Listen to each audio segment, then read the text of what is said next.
Hi, welcome back guys. This is your sensei, back with another fanfiction. This is the movie of What If Naruto Fell in Love with Elsa. Now before starting, please give this video a like and subscribe to the channel if you want more videos like this. Now let's get into the fanfic. It could be said that the kingdom of Arendelle was known for many a thing fair and foul. She was blessed with beautiful summers and cursed with harsh winters. Blessed with a fair ruler, yet troubled by superstitious subjects, easily roused to anger and action. It was even said that magic ran in the royal line, foul sorcery some might say. Those rumors cut close to the truth, closer than the king himself would have liked. But until recently, he'd paid no mind to such whisperings, ignored warnings no mind. Yes, his eldest daughter, Elsa, was blessed cursed with winter magic in her, but it had always been so minor that he'd thought it a trifling matter, nothing to be concerned about. Until now. Now, his beloved kingdom had become known for its isolation. 1 year before, the palace herself had been open to all any could come see the king. But no longer. Unbeknownst as to the how or why the palace had been locked, the doors closed for the last year. It is here that our story begins. Elsa opened her eyes to the sound of her name being called, spoken as though from a great distance. The same room she had known for the last year of her entire life danced across her vision, a stacked landscape of frozen flurries that made her sigh heavily as she started to wake from her slumber. It was cold, as per the usual, and snowflakes floated across her room. Not again, she half whispered to herself as she sat up to explore the damage she had caused her poor room. Slowly, her icy gaze traced the four corners, surrounded by lavender wallpaper that decorated her bedroom walls. Over time, the decorative paper had wrinkled from the ice she unintentionally conjured. It didn't take much effort. The barest brush of her hand across the wall was enough for the wallpaper to instantly freeze in a layer of ice. And that was without trying. Were she actually to apply some effort to her magic, she could easily obliterate the walls, door, windows, even the floor itself beneath a thick sheet of ice. This room had been her everything ever since the calamari of last winter, ever since her little sister Anna was gravely injured by her magic. She was alive and well now, but what did it matter Elsa daren't come near her sibling, if not for fear of harming her, then for sheer guilt of what she'd done. She would never allow herself to forget. Anna might not remember that day, but Elsa would. Always, choking back a guilty tear, she allowed her eyes to roam her room once more. As always, everything was covered or perhaps smothered within ice and snow. Still, she'd almost hoped it wouldn't be this time. Elsa found those thoughts dashed as took stock of the frozen tundra lining the walls, stretching its cold fingers across the floors and ceiling, quietly mocking her for daring to dream otherwise. The eldest daughter of the Arendelle family sighed and closed her eyes once more, quietly hoping she could fall back into a deep sleep as she had been before the abrupt awakening of her she'd do more than drift off this time. Maybe. It was not to be. The door swung open with a sharp creak, golden daggers of candlelight stabbing at her lashes, forcing them to recoil and open at the sudden luminance. Groggily, Elsa sat up, to reveal not her sister as she'd suspected, but someone else altogether. Father, what was he doing here, in the middle of the night? Elsa, my darling, for the first time in 365 days, her father's face was utterly devoid of the worry he'd been fraught with. I'm sorry to wake you, but I'm afraid this can't wait. There's someone I'd like you to meet. Those eyes were bright with hope, and the ghost of smile seemed to dance at the corners of his mouth, that strong chin so stern and firm, his grim countenance now bright, if not genuinely joyous. How long had it been since she'd last seen him smile like that? Not since Anna nearly died. That alone roused her from her own self-loathing. But it was what he said next that caused young Elsa to nigh but bolt upright in bed. You can come out now, lad. She won't hurt you. At first she didn't understand her papa's words at all, they simply made no sense. Meet someone, she saw no one. It was then as she pushed herself up off of the bed, scrubbing the sleep forth from her eyes with the back of a hand, setting her bare feet upon the frosty floor. The cold never bothered her much anyway, that she realized what her father spoke of. Not just what, but whom, her parent was speaking of Perse. There, a matted tangle of blonde tresses could be seen in the candlelight, a slim body poking out from behind the king's back. They darted behind him the moment she tried to get a good look at him. She caught a flash of those bright, blue eyes in the dim lighting, but nothing more. Elsa's father loosed a small, light-hearted chuckle. There's no need to be shy. He ushered him forward. Come now, say hello. Reluctantly, the newcomer did as he was bid. Hello. Elsa of Arendelle found herself gazing upon a boy a few years older than she, perhaps 12 or 13 years of age, although he was dressed in the garb seen by most peasant children. One glance immediately told her that he did not hail from this land. Those blue eyes, blonde hair, and whiskered cheeks immediately betrayed him as a foreigner. Their gazes met, and he offered her a tentative smile with expression so frail it might be made of glass. She gazed at him for a long moment, green eyes regarding him inquisitively. Hello to you, too. She managed with the slightest stutter, her gaze swinging back to the king's almost immediately. I don't understand. Who is this and why is he? That's just it, dear. Her father would not be deterred. We found this lad on our shores last week, and until now, we were nursing him back to health. Elsa failed to see how any of this related to her. Her confusion must have shown, because her father ceased what he was saying and turned to the blonde boy. Perhaps a demonstration would be best. Go on, son, the king urged, prodding him forward. Show her what you can do. Okay. His voice was slightly muffled by the distance between them, but it soon shrank as he reluctantly stepped over the threshold and into her room. Was it just her, or were those sapphire irises scarlet on a sudden, or was even that her own imagination? Elsa also shrank back for fear of accidentally harming him, but then she felt it. Warmth. It rushed across her in an unseen wave, bringing with it the sensation of heat and energies unseen by the naked eye. But Elsa saw. The ice in her room instantly recoiled at his presence, as though his very being here was an unspoken offense to her element. And then, to her incredulity, the ice in her room it began to melt. Her gaze flicked to that of her father's, but he was still smiling, as though he'd expected this all along. And still, the warmth rushed around her, past her, through her, manifesting now as tongues of fire on the edges of the boy's boots, flaming footprints that seemed to spread, targeting everything in the room with a ruthless precision. Not just the ice, everything. Something about that made Elsa nervous, and in that anxiety, she felt her ice began to resist this unseen assault. It coiled like a thing alive, spreading across the room, stronger, thicker, lashing outward, surging out of control, beyond any control. Without pause or warning, the boy was suddenly there, crossing the room in a clamor, his hands closing around hers in a firm grip, crushing their fingers all together. Elsa wanted to balk, wanted to warn him that she couldn't control it, that he'd be hurt, but then she felt the warmth again, shooting down his arm and into hers, entering her body. Her power, so unstable, was suddenly suppressed, forced back down by this unseen surge. Bereft of her guidance, the magic ice began to melt again, but far faster this time. Within a blink of the eye span of 2 beats, frost lining the walls and settling dissolved to water, then evaporating to harmless steam before her very gaze. But now she could feel the cold of her element surging through her hand and into his. The boy jerked back as if he'd been burned, clutching at his palm like it was a serpent in his grasp. Elsa would later realize that his eyes had faded back to their true blue the instant her ice had entered his veins. It was a surreal experience to have someone simply melt her ice, to take her raging magic and bring it under control so swiftly. What did you do? Not exactly a response befitting a princess, but it was all Elsa could manage. At that, the boy's shyness briefly evaporated. This, he replied pointedly, holding up the same hand she'd been clutching a moment before. Once more Elsa felt the warmth, but this time it was harnessed somewhat. Focused, if only barely. It was a gift of magic, like yourself. Her father continued in the wake of his reply, not ice, but fire. Elsa finished in a hushed whisper, awed as the embers burst into life in his palm. She watched the embers dance in the boy's hands for a long moment, mesmerized by those tongues of flames leaping across his fingertips. Oddly enough, she found herself slightly disappointed when he managed to douse them with a supreme effort. It was clear that, like her, he had little to no control over this power of his. In that way they were almost alike. Elsa froze, her back stiffening as the realization doused her. He was like her, cursed with a power he couldn't entirely control, but a power that offset her own, just as her did his. Fire and ice. She'd felt it when he'd taken hold of her hand.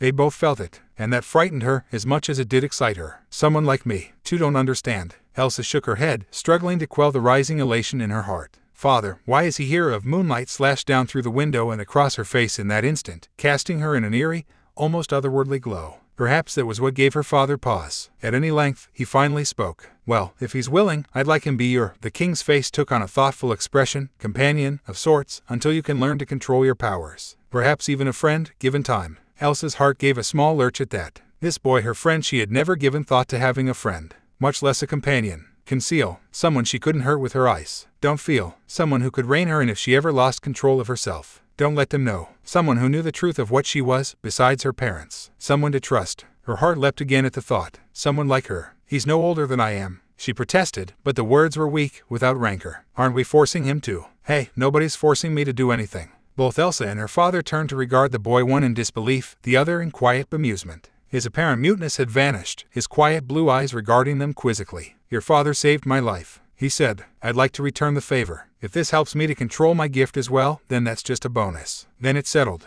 Her father didn't give her time to protest. He was already shutting the door, pausing only to add, I'll have a guard posted outside, should you need anything. He paused once more, his visage giving a true hint to the worry he must have felt at leaving his eldest daughter with an untested stranger's. I leave her in your hands, then. The door closed then, forestalling any other attempt at argument on her part. Elsa had the notion to call out and bring him back, but the words stuck in her throat. Instead she stood there, listening as her father's footsteps fell further and further away, leaving her alone with this strange boy. Good night, was all he said to her, picking a corner to curl up in. You mean you're actually going to sleep down there? She balked as the whiskered blonde simply sat down and curled up there, content to actually sleep without so much as a pillow, let alone a bed. I'm used to sleeping on the floor anyhow, the boy pointed out quietly. Nothing I can't handle. The cold never bothers me much, anyway. Well, he was positively chatty now, wasn't he? Everything was moving far too swiftly for her young mind to handle. It was only natural that the fear still weighed so heavily on her mind. Don't you understand, she pressed, that very same fear setting in again. You can't possibly do this. I can't.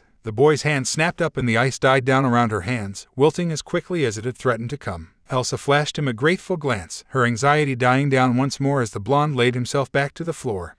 What's your name? That earned her a soft sigh and the slightest smile. My name. You do have one, don't you? The boy's smile collapsed into a frown, and for a terrifying instant, Elsa feared he wouldn't say anything at all. That'd be a terrible start to their friendship, wouldn't it? Here she was trying to be nice, trying to resist their mutual distrust of the elements they wielded. And he wasn't even making the slightest effort anymore. Here she was angry and confused and afraid, and he wasn't saying anything at all. I'm Elsa. She tried again, extending her hand in the olive branch, as it were leaving it there for him to accept. Sorry for shouting at you earlier. The boy creaked open an eye, regarding her hand as though it might somehow rear back and try to bite him. At last, the vaguest beginnings of a smile began to form on his face. When he finally reached out and took her hand, Elsa was almost alarmed to find that same surge of warmth shooting up her arm and into her veins before he released her with his name. When he spoke this time, he sounded terribly old, as though he'd lived 1,000 lifetimes in his 13 years. Naruto. That name, this person, would forever change Elsa's life in ways she couldn't even begin to imagine. 3 months later, Elsa saw the headband was drawn up out of her shell for the very first time. She woke one morning to find Naruto staring at it, turning its scarred and pitted surface end over end in his hand, finger the tattered blue cloth that somehow held it together. Just staring. He was sitting opposite her at the foot of the bed, lost in the entry. His gaze was intense, almost haunted. It seemed as though just staring at it evoked sorrow and sadness. For some reason she did not yet understand, Elsa didn't like it when Naruto seemed sad. Even less when he sulked, nowhere near as often as she, but still enough of an occurrence to readily remind the princess that his feelings could also be hurt. For instance, Naruto did not like to be called Whiskers. Not at all. Elsa had teased him once last week and he hadn't spoken to her for the entire day. She'd hated that. Hated it. Naruto was the one constant in her young life, an immutable pillar that weathered all her fears for those first few months. Someone who accepted her for all her flaws. They were both flawed in a way, Elsa, with her own fears of hurting those she held dear, and Naruto, with a quiet temper that when provoked threatened to send his powers spiraling out of control. Her powers canceled them out, just as he did her. They needed each other. Elsa had come to accept this early on. Indeed, she'd learned early on that Naruto was just as vulnerable as her, that beneath fiery temper was a lonely little boy. So it was with this thought that she pulled back the covers. What's that? She asked blearily, scrubbing the sleep from her eyes with a hand. When Naruto didn't answer, she scooted closer to him until their shoulders brushed. She'd since found that even the lightest contact with the boy was more than enough to suppress her power, and that said effect lasted longer when she remained in his presence. Naruto raised his gaze, those eerie blue eyes regarding her curiously. Something important, I think. Elsa blinked. You think? Her companion nodded, his expression distant. I don't remember. He turned it over again in his hands. I know that I should, but I just can't. Elsa rocked back on her heels, considering. Then you don't know what that leaf means. Well, Naruto stared down at the headband and contemplated it, his finger idly tracing the leaf engraved into its surface. Truth be told, he wasn't even sure what it meant, what it signified. His memory was horribly foggy, not just from washing up on the land of Arendelle, but from an older injury gained a year before, or that was what his jumbled mind seemed to be telling him. Whatever had done this to him clearly hadn't been pleasant. He still had the scar on his forehead to prove it. In any case, wherever he hailed from, distant land or no, sorely doubted he'd be going back there anytime soon. Nor was he sure when he'd gained these pyrokinetic abilities. His most distant memory was of playing with the embers in his hand when he was but a babe. More than once he'd burned someone in the orphanage, but that was where his memories began to blur and fall apart. He supposed he ought to be grateful he even remembered his own name, let alone how to function. And then, there was this other mysterious possession he had on his personage, perhaps the only other clue as to who he was, perhaps even where he came from. The necklace. It was a simple little thing, a crystal bound by a leather cord. It shouldn't have instilled a sense of such awe in him. And yet he knew it was important. Somewhere, beneath all these lost memories, his mind just knew it was important. But for what, and to whom, remained a mystery. So too did so many other things. He was quite content with his newfound humility. The empathy he'd gained from the loss of his past had made a kind soul out of him in more ways than one, and yet felt as though something was missing. Perhaps she'd been just like this, unwilling to turn away a soul in need, before the accident. Perhaps not. There was so much he didn't know. Himself, for example. What had he been like before losing his memory? He wondered, had he been brash and idiotic, a loudmouth who wanted to prove himself to everyone and anyone? One thing he did remember was his love of the color orange. And blue, with a little bit of black. The king had said he'd been found wearing those orange blue rags when he'd washed ashore last fall. Now it was winter and he found his new garb to be much more pleasant. Slightly lacking in the orange department with the blue overcoat and such, but more than making up for it with the black trousers, the cuffs of which were embroidered with just the lightest touch of sunset orange. It reminded him of his gift, or curse, when it acted up. Fire was a frightful thing indeed. It was destruction, but it was also life. It gave of its warmth freely, and yet too much of that warmth could easily hurt. harm, destroy. There I see it. Naruto blinked, drawn from his reverie by Elsa's words. She was staring at him most strangely, or more pointedly, his headband. See what his reply was short and succinct. He didn't like where this was going.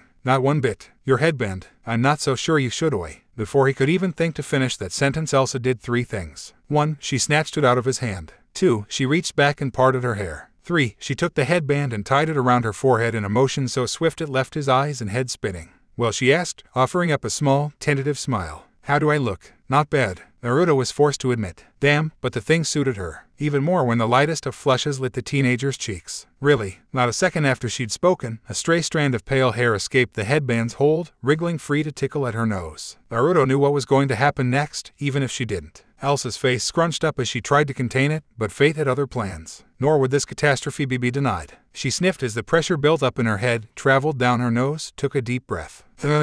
Elsa, don't you dare. Achoo. Her subsequent sneeze blasted outward in a wave of cold air, smothering Naruto in a thick layer of ice. He sat there a long moment, covered in frost from head to toe, unable to move so much as a muscle. It might have been priceless were it not for Elsa's horrified expression. Poor thing, she thought she'd frozen her best friend. Elsa always had been too soft for her own good. She was a gentle girl who hated to hurt. If his eyes hadn't been frozen, behind the ice, Naruto would have rolled them. As it were, he merely heated a pocket of air around himself to blistering temperatures, slowly freeing him from his icy prison. Elsa watched in a wee as the frost began to thaw, wilting beneath those strange, red-gold flames. They were mysterious, intriguing even. They fascinated her, captivating her full attention. They were dangerous, and she knew they powerful, capable of incinerating entire forests through sheer force of will. Well, maybe not entire forests, but she'd once seen him accidentally obliterate a score of trees, albeit unintentionally. Unfortunately, Naruto failed to account for what that much melted water might do to him and his clothes. In the end, his grasp on the power deserted him, and he was left sopping wet from shoe to sternum.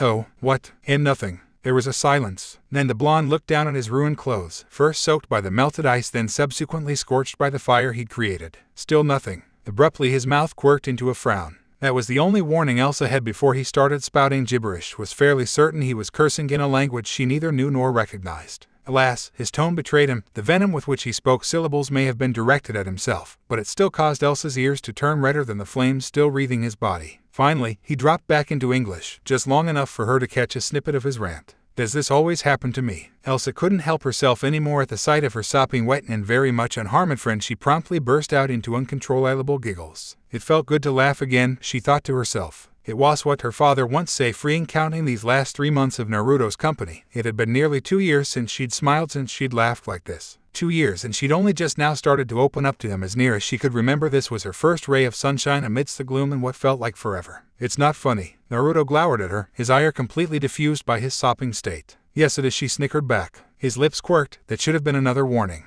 One she failed to heed. I suppose you're enjoying yourself, then. Elsa barely managed an affirmative nod beneath her giggling. Alrighty, then. My turn. She barely had time to wonder what Naruto meant before he did something with his leg, sheating the air around them and stepped forward. Forget the movement, just the motion was impossibly fast, nearly reached her in a single bound, crossing the 3 feet between them in a blur of orange, red and black, his forearm fully extended, poised to snatch the headband from her head. Elsa reacted, freezing not his feet, but the floors beneath them, coating everything in a thin sheet of ice before he could try and reclaim the stolen article. In hindsight, it wasn't the wisest thing to do. Here, in the moment, the result was nothing short of hilarious. Naruto's swift advance turned into an equally swift flop, leaving him sputtering in surprise as he slammed face first into the floor. The ice melted quickly at his touch, but the damage and the prank was already done. His blue eyes glittered up at her, not with reproach, Butuo. He was smiling again. Okay, he said. Is there any chance you'll just give me the headband back if I ask nicely? Elsa burst into giggles again and shook her head. This time, her grin was entirely genuine.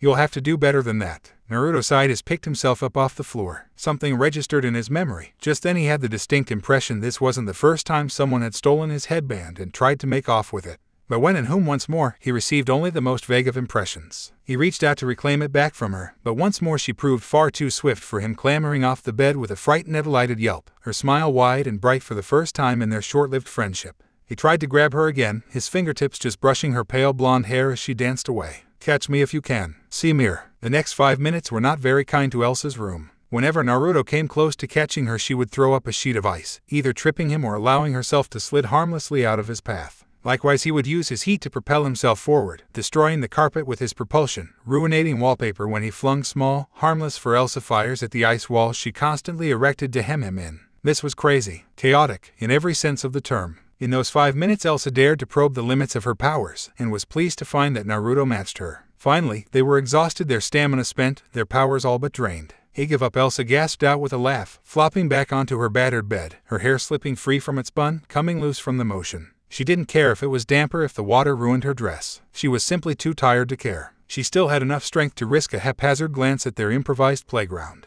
What she saw there made her cringe a bit, though not in an entirely guilty way. Her room was a mess of melted water and frozen ice. The wallpaper had been scorched black in places, and her poor carpet was a shadow of its former self. Only her window had been spared the elements' wrath, save for a small fire dancing a jig just at the edge of the wood. Was it worth it? Definitely. Oops, missed a spot. Naruto raised an arm to extinguish the tiny flame still smoldering on the corner of the windowsill. Elsa beat him to it, extinguishing the ember with a burst of icy spray. Naruto shot her a scathing glare, his blue eyes smoldering like hot coals in the back of his head. She could feel his fingertips burning into hers, not painfully, just enough to cause a slight tingling in her hand. "I said I had it." Elsa stuck out her tongue teasingly, unfazed by his powers or his temper. Then an idea occurred to her. "Hey, wanna see something cool?" He perked up a little at that. "What's might that be?" "This." Elsa raised her arms and formed a small sphere of ice between them, just as she had all those years before. Then she raised her palms and flung it upward and into the ceiling. It scattered in a layer of frost, snowflakes falling immediately thereafter, the temperature plummeting as the flurries fluttered about the room.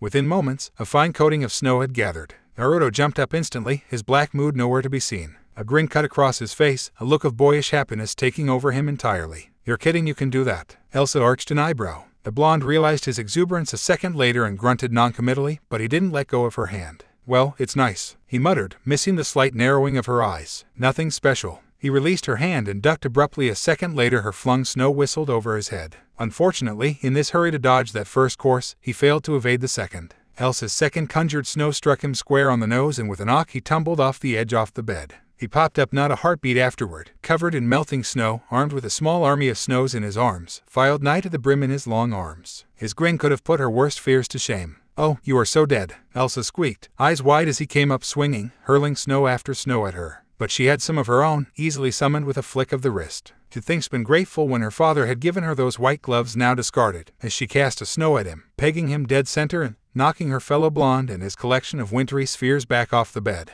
Again, Naruto sputtered with surprise for effect as he fell, tumbling over the edge with a heavy thud of motion. This time, he didn't get back up. Elsa felt her heart hitch in her. "Naruto." He was back up in an instant, grinning from ear to ear, armed with even more snows if such a thing were possible. "This means war." Those words resulted in an all-out albeit short-lived snow fight, one that ended when one of Naruto's snows almost shattered the window. Once more they flopped back onto the bed, this time truly spent. Then he muttered an odd joke about her power causing her to elbow him in the side, and then he was elbowing her and she. Elsa's bright eyes still glittered with the lightest hint mischief at the notion, a rare emotion, one he hadn't seen until now. Belatedly, it occurred to him that she was enjoying herself. But there was only so much room in her well-room. He risked a glance out the window at this thought, momentarily amused to find snow outside. Really, he couldn't be blamed for what he said or what happened next. "You want to go outside and build a snowman?" Something in Elsa's face crumpled at the mention of that. All the joy seemed to fade away, replaced by a cold, empty feeling. Naruto failed to notice any of this. He was too intent on securing his prize. Playing with Naruto was one thing, but the mere mention of Anna was enough to send her heart racing all over again.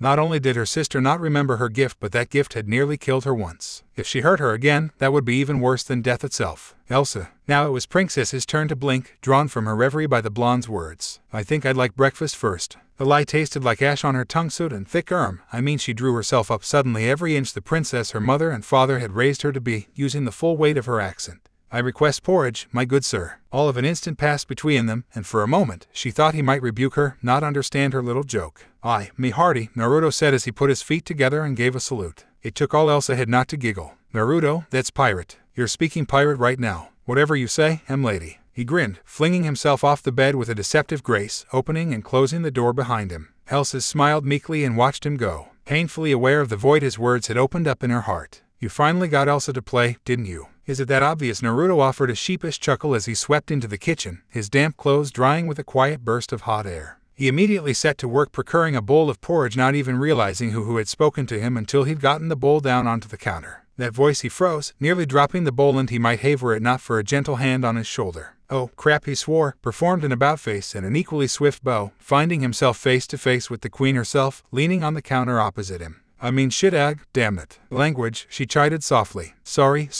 Naruto apologized. I tend to start swearing when someone sneaks up on me. He managed a nervous grin as he recalled her earlier words. But yeah, I think I cheered her up. A little. I could have sworn I heard someone laughing halfway down the hall. It was not a question, nor could it be construed as a suggestion. I'm a people person. Louise smiled at that one, an expression of genuine warmth, not just for her daughter, but for him as well. Unable to think of anything else to say, Naruto averted his gaze and began rummaging through the cabinets in his continued search of Elsa's beloved breakfast. He wasn't quite sure what, if anything, to say to Her Majesty. On the one hand, he owed her and the king his life and livelihood. Had they not rescued him and taken him into the palace, he'd most certainly be dead by now. On the other, he sometimes felt he wasn't worthy of their kindness, or their trusts, for that matter. So was it so wrong of him to think that they shouldn't lock Elsa in her room away from her sister, from the world? They were the closest thing he had to a family. You know, you remind me of Richard, when he was your age. The Queen's voice came from over his shoulder, so kind and dutiful, yet always willing to speak his mind. Richard, I believe you've seen him in the paintings. One could hear the smile in her words. The one wearing a crown and holding a scepter. Naruto nearly facepalmed at his own stupidity. Ah, yes, his royal kingliness. Despite himself and the embarrassment he felt, the former shinobi couldn't quite keep the joke from leaving his lips. The one responsible for my being here, and locking the gates, and keeping Elsa in her room like a damned hermit. All the time. He paused, realizing his verbal gaffe. That sounded a lot better in my head, I'm sure. Louise didn't chastise him, she simply sat there and listened. Mothers were good at that, he supposed. We're just doing what we think is best for Elsa. It'd be better if the poor girl wasn't so afraid of her gifts. Even better if I knew what had caused that fear in the first place. Ouch. Could he have been any more blunt, perhaps? Queen Louise was, all things considered, a wonderful queen to her subjects, and an even better mother to her daughters. But what did that make her to them? She'd treated him like her own right off the bat, which was more than he could say for his parents, since he didn't remember his own mother or father. Speaking of parentage, where Elsa had gotten her pale hair from. Certainly not her mother, and definitely not her father. Did it have something to do with her magic and idle thought? Best reserved for another time. Here we go, he muttered as he finally found the ingredients. Within a few minutes he had a nice hot, steaming pile of porridge. Procuring a tray and spoon, he set the former upon the ladder alongside the bowl, did as graceful a bow as he possibly could, and turned to leave. Naruto, the blonde paused, drawn back in by the Queen's voice. Yes, take care of my daughter. Wait a second, did you just give me your bless? Louise shooed him out of the kitchen before he could finish his sentence. Do you want to build a snowman? Uzumaki. Naruto slowed in his stride, Elsa's breakfast, a bowl of porridge sloshing precariously on the tray as he came to a dead halt in the hallway adjacent to her room. He'd heard a voice just now. Hadn't he? Was that Anna? He dithered a moment longer, wondering whether he should investigate or not. Eventually his curiosity won out and he padded down the hall, risking a glance round the corner. Surely, his imagination must have been playing a trick on him of some sort. But no, he realized, as he caught a flash of auburn tresses in the hallway, there she was. Anna. For a long moment, he considered asking her what she was up to, asking her sister if she wanted to build a snowman. Yes, it was winter, and yes, he could understand a child's desire to play in the snow and such, but surely she knew of her sister's ice powers, didn't she? If so, why was she asking her to make a snowman when the poor girl was clearly terrified of her own ability? He himself knew precious little of the history between Elsa and her little sister. Her father had been vague on the details in that regard, but Naruto knew trauma when he saw it. Why? Because he was a people person. And that pale strand of hair amidst those bright tresses, why did it look so familiar? Wait a minute, that was it. It all made sense, that stray strand of pale hair. Elsa's withdrawal whenever her sister was mentioned. Edge must have hurt Anna when she was younger, either that had caused memory loss or something of a sort. He doesn't know about the trolls, folks. It would explain a great deal of Elsa's phobia regarding her powers. Of course nobody wanted to talk about it, but if Anna didn't know, if she didn't remember, and was still trying with all her might to convince her elder sibling to come out, oh, Kami, this can't end well. Or can it? Intrigued, he hung back and observed the most curious of scenes unfolding before his very eyes. There indeed was Anna, standing before the door. Mere moments passed before she did the most peculiar thing. She actually began to sing. Sing as though a melody could somehow draw her sister out from behind that thick wooden door between them, actually form a chink in the armor she'd erected. If he hadn't done so himself a few minutes before, he would have dismissed it as hopeless. Or naive. Oddly enough, he couldn't bring himself to decide which to favor. He listened as she sang. Come on, let's go and play. I never see you anymore. Come out the door. It's like you've gone away. We used to be best buddies, and now we're not. I wish you would tell me why. Do you want to build a snowman? It doesn't have to be a. Go away, Anna. Elsa's voice, muffled by the door, emerged to cut through her song like a hot knife through butter. I don't want to play right now. The sadness and sorrow that flitted across the little girl's visage was sharper than any weapon could ever dream could be. Frowning, Naruto set the tray down, and the porridge with it. Okay, bye. It doesn't have to be a snowman. Anna jumped as Naruto's voice drifted into her ear, picking up exactly where she'd left off, seemingly appearing from nowheres. Those dulcet tones crooning softly to the girl behind the door, saying soft words of encouragement to her one and only sibling. Oh, won't you come out and play? There's nothing to be afraid of anyhow. Why can't you see that now? Just for today, just have some courage. I know you're trying to. We're right out here for you, so let us see, Ian. Don't you want to build a snowman? His grin grew slightly as he finished. Don't grow up to be a snowman. He paused, looking rather sheepish. Anna giggled. I thought it was nice. The blonde perked up a bit and they shared a laugh. That laughter was swiftly silenced when Elsa's soft voice emerged from behind the door. Of course I want to build a snowman, but it's not as easy as you say. You see, I need to stay locked up inside. I hate to hide, but I know it's for the best. I know if I come out there you'll just be scared, so please, Anna, don't you dare. Naruto looked to Anna. Apparently they shared the same thought. Hello Elsa, it's me again, won't you let us in? Anna looked to him for encouragement. Of course you can build a snowman, it's really rather easy now you see. Before he could finish, a loud bang on the other side of the door cut him off. There came a small click as the door unlocked. Naruto paused, arched an eyebrow, his mouth frozen open in a small round O. Then to Anna's infinite amazement, something incredible happened. The door opened, the locking clicking to reveal just the tiniest fraction of an inch. Then another, and another, the girl within summoned forth from her icy prison by the sound of Naruto's voice. At once, Anna realized what was wrong.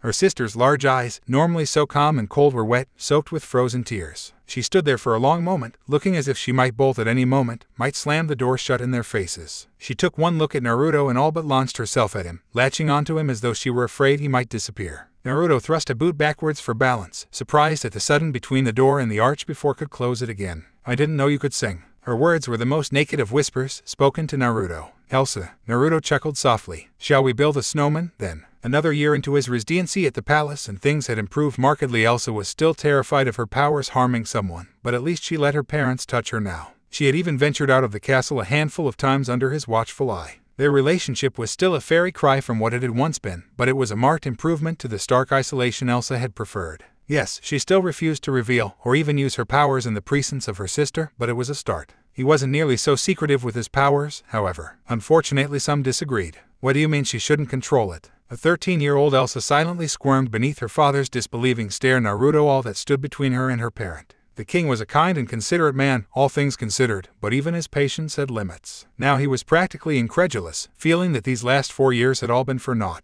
Her gift had only grown that much stronger as time passed, and Naruto's along with it. There had been would be no control here. Naruto, now 15 years of age, remained firm in his words, trying to impress that point upon her father. It was just the three of them in her room, and his voice cracked when he spoke, but only just. It was clear in the way he said himself that he would not be swayed. Exactly what I said. She's in more control when she isn't afraid. And she isn't afraid when she's free from this room. But if you can't see that, Naruto, then you can go sod off. Elsa would never forget that day, the day Naruto told her father off and slammed the door in his face.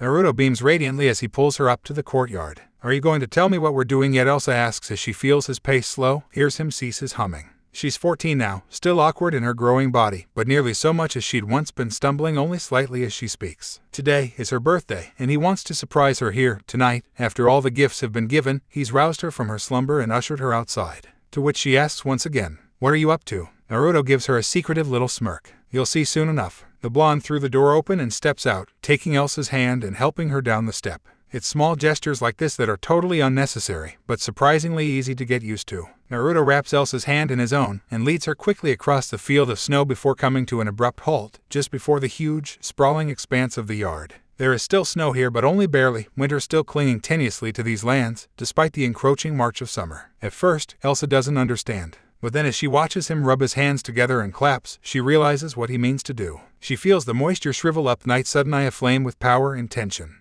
A thin sheen of sweat glistens upon his forehead as he dredges up his gift and gives it life, lets it flow free from him and pour out from his fingertips. The air is suddenly alight with fire and flames, tongues of gold dancing in the night sky overhead, for all of Arendelle to see in wonder. Creatures born of the inferno, immaterial beasts given life by Naruto's power. Elsa watches them wheel overhead, marveling at their majesty, at each of theme and quiet wonder. Deadly dragons, lordly lions, terrible tigers, and countless other creatures she does not recognize. She knows it then, that this is his gift to her, this delightful display that only he can produce. Happy birthday, Elsa. These words echo in her ears endlessly as he takes her hand, sending her cheeks burning pink. Elsa realizes it then as she watches the fireworks, literally, works made of fire, spiral over their heads. It terrifies her to know that her feelings for him have become so strong, that they've progressed already so far, to know that deep in her heart she truly, completely, loves him. Several years later. Do you have to go? The words were thick in Elsa's throat. She was despondent, knowing that they would be gone for 2 weeks' time. She had a horrible feeling about this, a terrible pit in her stomach.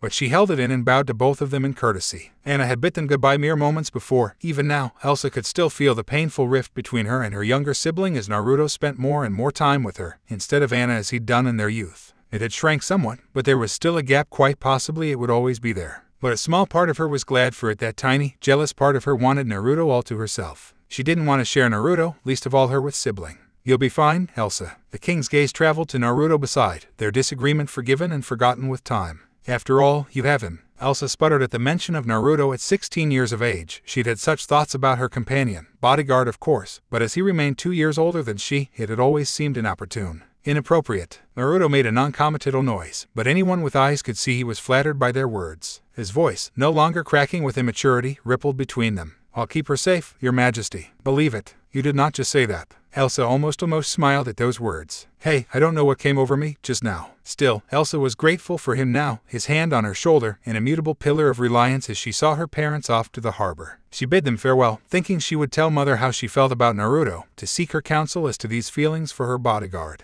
Such advice could wait until she returned, of course, and until then she would content herself to do just that. Wait, but she never saw them again. 2 weeks passed, then 4, 8, 10. Word finally reached Arendelle that the ship had been lost at sea. There were no survivors. That night everything just fell apart. She ignored Anna's attempt at comfort after the funeral, ignored every own. Everything felt dead to her, her normally calm power raging out control, causing havoc with her emotions. Elsa remembered precious little of what happened after the funeral. She recalled locking herself in her room and screaming, her powers running amok as she tore into the furniture, deadly icicles piercing the walls and windows, an eternal layer of frost creeping forth from her body, threatening to consume her very soul itself. And then Naruto was just there. She recalled him melting the ice that entrapped her, taking her quivering form into those strong arms, holding her tight, crooning softly to her. It's all right, it'll be all right. That night Elsa resolved she had lost enough already. Her relationship with Anna felt distant and cold, and now her parents were dead. Gone. She would never see them again. Never turn to her mother for advice when needed, never feel her father's comforting hand on her shoulder. But she hadn't lost Naruto. No, not yet. That night she swore an oath. She would never lose Naruto. Never. So all these folks came just for your coronation, eh? Elsa froze, her pale cheeks flushing as a familiar voice whispered into her ear, accompanied by that all-too-familiar rush of warmth when his hand brushed her cheek. God, when Eddie snuck up on her she turned to find him standing there, looking resplendent in his suit, a far cry from the boy she'd met on that cold, lonely night. He'd grown into his own, a fine young man grinning from ear to ear as he stood in full splendor before her. And damn if he didn't look good in that suit. Her arms were flung round his neck almost before she knew what was happening, pulling him into a tight embrace. She felt him stiffen against her. She was after all of age now, ready to be crowned Queen of Arendelle. And yet the cry that fled from her lips must have been the most girlish-sounding thing in all of existence. Naruto, watch those wandering eyes, lady. His grin grew another inch as they pulled away. Might give your bodyguard the wrong idea, you know. Elsa flushed. He'd stood by her all these years, through the death of her parents, and more. It had been just as her father said. He'd been able to help her keep a lid on her power. He had been her bodyguard, companion. She even considered him to be more than that, more than a friend. But still, the question remained. Would he ever feel as she felt for him? Naruto's grin completely held her, ensnared her. She would later realize he was still holding her hand when she finally said, "Open up the gates. Well, this'll be fun." Elsa blinked as she heard the words, dripping with annoyance and disdain, still far too busy trying to slow her hammering heart with limited success. It had nothing to do with his close proximity to her, or so she told herself. Nothing to do with the way his head rested on her shoulder, the casual way in which he scooted his body closer to hers, despite the chill she always gave him. He'd mentioned it to have annoyed him once, but he'd never said anything more about it. He endured, for her sake. There's so many people down there, he continued, blue eyes roaming over the courtyard, taking in the now open gates. And almost none of them are here to see you. Something in the way he said that made her start slightly. There was venom in his voice, genuine anger. What makes you say that? I may not have many memories, but I know their type. See that one over there? He pointed toward a weaselly-looking man flanked by 2 guards. He wants to exploit Arendelle for its riches. And that lady, she's not the type to do anything but sell those dresses of hers. Don't be surprised if she asks for an endorsement. There's probably only 100 folks here to see Yao, just out of plain curiosity. Maybe more. I could be wrong, you know, but I wouldn't trust some of these folks. What about those 2 in the cloaks? Elsa found herself asking. Hey, Naruto turned to follow her gaze and found two cloaked, strangely dressed men amidst the crowd. Odd. What was up with those red clouds and straw hats? He could see them there deliberately lingering at the edge of the crowd, almost as if they were trying to avoid attention. Small chance of that now. He hadn't been idle over the last 8 years. His powers were now honed to a razor's edge and predictable only on the rare occasion his emotions got out of control. Fire was easier to control than ice. Fire was life itself. Now if only Elsa could learn to forgive herself and forget her fear, then perhaps everything would be alright. That thought slipped away from Naruto as one of the men lifted the brim of his hat, exposing a pale face and dark, onyx eyes. Impossibly their gazes met across the way. Naruto froze, his body falling to a standstill. He froze as an alien, yet eerily familiar voice whispered through the black of his mind. Found you. For a moment, those cold black eyes seemed to flash red, peer right through him. Then a blur knocked him aside, jarring him into another passerby, and the moment was lost. Naruto recognized a shock of auburn locks amidst that blur, and then she was past, racing away across the drawbridge. Anna, well, it was only natural that her sister would want to go out and explore once the gates were opened.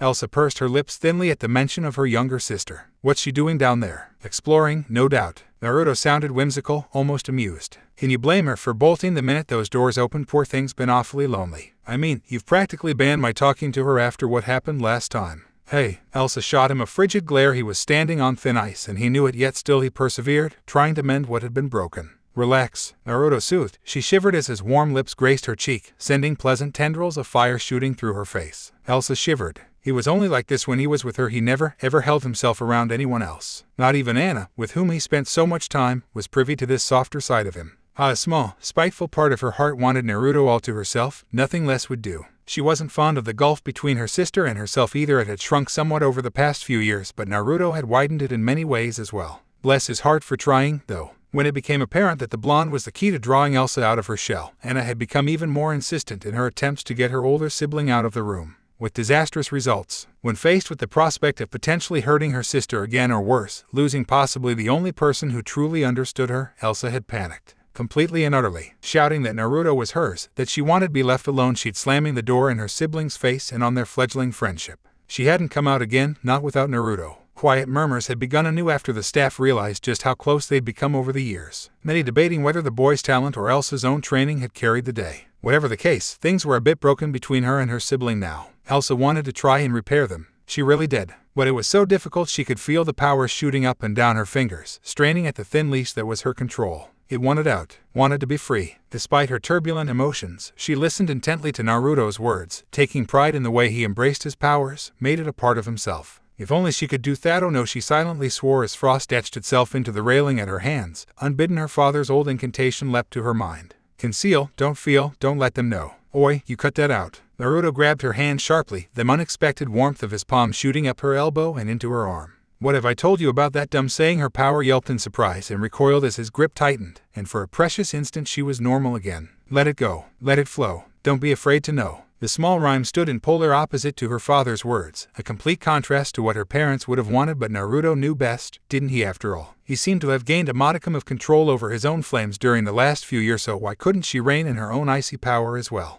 When Naruto pulled away to release her hand, Elsa wanted to weep. His next words took those fears and dashed them against the rocks below. Shall we then, your majesty? He was teasing her, Elsa knew, but she found herself powerless to resist as he took her hand once more. We shall. I now present to you, the Queen of Arendelle. Elsa felt her cheeks warm ever so slightly at the admiration in Naruto's gaze. He'd been vehement that he be at her side when she was presented with the scepter. The steward had reluctantly acquiesced to the strange request, and now she was grateful for it. His close proximity was just enough to keep her power in check, prevent the ice from creeping up the staff before anyone could notice. Feeling suddenly drained, she did her best to smile and look regal as was the norm, only reluctantly relinquishing her hold on the items that had once belonged to her father, returning them to their proper place on the pillow. Behind her, his words unheard by all save her, Naruto sighed. Elsa, oh, I've got an idea. Elsa inadvertently bristled at that familiar tone, her gaze sweeping away from the sea of people on the dance floor and back toward Naruto as she heard those words. Yuho. He was smiling. Her shoulder brushed him in passing, her thigh nigh but grazing his as he moved to block her reflexive attempt to flee. There was something about the gesture, the closeness of their bodies, fire and ice, that sent a warm tingle shooting through her and spiraling upwards into her cheeks. He wouldn't, but he would. No, she jerked back when Naruto tried to guide her down toward the twirling masses. Naruto, I can't do it. Yes, you can. Elsa met the sapphire blue eyes in battle. I said no. Naruto at his head and smiled playfully. But I want so badly to hear yes. No, Elsa said sternly, raising both her eyebrows to convey her seriousness. It'll be Fu-1, Naruto sing-songed, moving closer. No, it will be awful. The fingertips of her gloves began to frost, reacting to her stress. Go without me, dance with Anna, or something. Not a chance. Naruto grabbed her then, a long arm ensnaring the slender curve of her waist and drawing her close. Despite her objection, Elsa found herself powerless to resist any longer, the last brick of her resolve nigh but crumbling as she meekly took his hand in hers. In that instant it was as if his warmth had driven all the ice away. Any lingering fears and doubts simply ceased to be. There was only the warmth of his fire, too soothing to be anything else, prickling under her skin. It comforted her, reassured her, whispered quiet promises that everything will be all right. All right. Demurely, she allowed herself to be led onto the dance floor, painfully aware of everyone's stares. Naruto didn't care. He simply drew her into the waltz with the effortless grace of a master, twirling her round as though he'd always known how to do it. Elsa secretly suspected he'd been boning up on social etiquette in preparation for this very moment. Had he planned this whole thing out, she wondered, or was it merely another act of spontaneity at work? In the end, Elsa decided it didn't matter. She was happy and she was content just to be here with him. Her heart leapt into her throat when he pulled her closer, then closer still, their faces nearly touching as they moved seamlessly into the next dance. Their bodies moved together effortlessly, she following his lead and he moving just slowly enough for her to match his movements. Unbidden, her eyes flicked up to his and froze, held there by the intensity of those burning blue orbs. Would it be so wrong to tell him how it felt that she had developed these feelings for him that she loved? Naruto. He said nothing, he simply stared back at her as they danced. Elsa cursed her shortness, not for the first time. Why did he have to be so tall? It was downright intimidating. Two wanted to tell you. Hey, hell. Why, yes, she blushed at his childish nickname for her. That grin made her heart skip a beat. Stop talking. Elsa wasn't sure who had whom, only that their lips were suddenly locked together. Her mouth pressing gently against her heart had leapt before. Now it was doing backflips. Still his lips held her, refusing to be budged in the slightest. Not that she wanted him to move. She'd much rather they stay just like this, here, forever. But all good things must end, and so too did this, the music's trailing away as everyone suddenly took notice of this strange young man in their queen. If she'd been expecting scorn, she received the exact opposite. Their applause was nothing short of monumental. After that dance, crowd cheered and hooted as they pulled away, faces flushed. Perfect. In this instant she could forget about her troubles with Anna, her own imperfect powers, her fear and shyness. Here and now everything was just perfect. I shoulda probably go check on the guests, Naruto muttered, his nose still brushing hers. Elsa shared his flush, her own cheeks dusted a pretty pink. Yes, that would be best. Naruto made haste for the dining hall, although not without risking one last glance over his shoulder. Elsa waved shyly back at him, feeling as though she were walking on air. She might as well be. Her spirits had never been higher. Not since she was a little girl. Naruto had her heart soared into the heavens and did a figure-eight, spinning endlessly in circles as she tried to rein her blooming feelings into herself, lest her powers manifest. Pardon me, miss, a soft voice inquired of her, shattering the moment forever. If I might have a moment of your time. Elsa blinked, torn from her fantasy by that flat, almost dead voice. Why, of course. Elsa felt her heart hammer in her as she turned, as was greeted by the men, these fearsome fellows wearing scratched headbands. Her heart heaves in fear as she sees their cloaks, and though she does not know it, the fear in her heart is real enough to make her freeze in its veins. Greetings, Queen Elsa. One of them, a dark-haired man with darker, spoke quietly, formally. My name is Uchiha Itachi. He indicated the stranger beside him. This is my partner, Kasama Hoshigaki. We've come from the elemental nations to visit an old friend of ours, Uzumaki Naruto. Might he be in attendance? His partner, Kasama, a fellow who could best be described as a cross between man and fish, grinned toothily. Yes, I'm sure he's just dying to meet us. Who's dying to meet who? Elsa wanted to scream when Naruto reappeared, no doubt drawn by the distress he'd sensed. Didn't he realize he was in danger? Every fiber of her being told her that these men were not here to celebrate, that they'd come with much less jovial ideas in mind. There was a silence as Naruto stared the stranger-skinned man down, his blue eyes boring relentlessly into those dead fish eyes. Neither spoke, neither moved. Whomever did the deed would surrender their advantage, and neither man was willing to grant the other that privilege. That's enough for now. Itachi's eyes flickered red in warning, boring into his partner's gaze. Naruto merely frowned. He recognized these two, but from where? But, another time, perhaps. Elsa found herself summarily distracted as Anna burst onto the scene with Hans, a boy she'd just met and now intended to marry. Well, that was interesting, Naruto remarked as the younger girl stalked away, with Hans in tow. Things had come to a head between the two sisters, Elsa vehemently denouncing the idea of Anna marrying someone she'd only just met and refusing to give her blessing. Anna calling her sister a hypocrite, Elsa nearly losing control of her powers in the emotional exchange that followed. Guys, the queen groaned. What's gotten into her? You can't marry someone you just met, and why did she call me a hypocrite? Naruto pointedly said nothing. Got you something? Elsa blinked, struggling to still his hammering heart. A gift for her. She opened the box gently, quietly balking as she beheld the glittering stone within. Naruto laughed, and the sound was like gravel being crushed underfoot. You like that neck lucky because I don't remember. But then he realized she'd taken his necklace by accident, its comforting weight gone from his, now clutched tightly in one of her hands. That alone could be forgiven. But when Naruto saw she was about to slip it around her neck, everything changed. A sudden and inexplicable surge of dread filled him. He didn't understand it, he only knew that she couldn't wear that necklace. It was cursed, dangerous. He had no way of even knowing that Itachi had influenced him, placed him under a minor genjutsu. Even now he was seeing something else. Instead of the ruby necklace he'd crafted for her, he saw only his necklace in her hands. Panic leapt in Naruto's heart at the sudden absence of his mysterious possession, blotting out all else. His temper, buried so very deep, was suddenly exhumed, roaring out of him in a rush of anger and power. Give it back! Power flared in his fingertips, streaking an angry fire past her head and into the wall, scorching the stone black, searing and furious line across her cheek. In the same instant she recognized the Y cut she'd carved into his cheek. In her throat, on the tips of her fingers, Elsa could feel the throb of the power that scared them so. The power that had harmed the one for whom she cared most. In front of everyone, they'd hurt each other, revealed their gits. Here, at the Naruto balked. Elsa, when faced with the consequences of her actions, of harming the one she loved more than anything else in the world, Elsa did the only thing she could think to do. She ran. Elsa didn't listen, wasn't listening, couldn't bring herself to hear anything but the hammering of her own heart as she ran.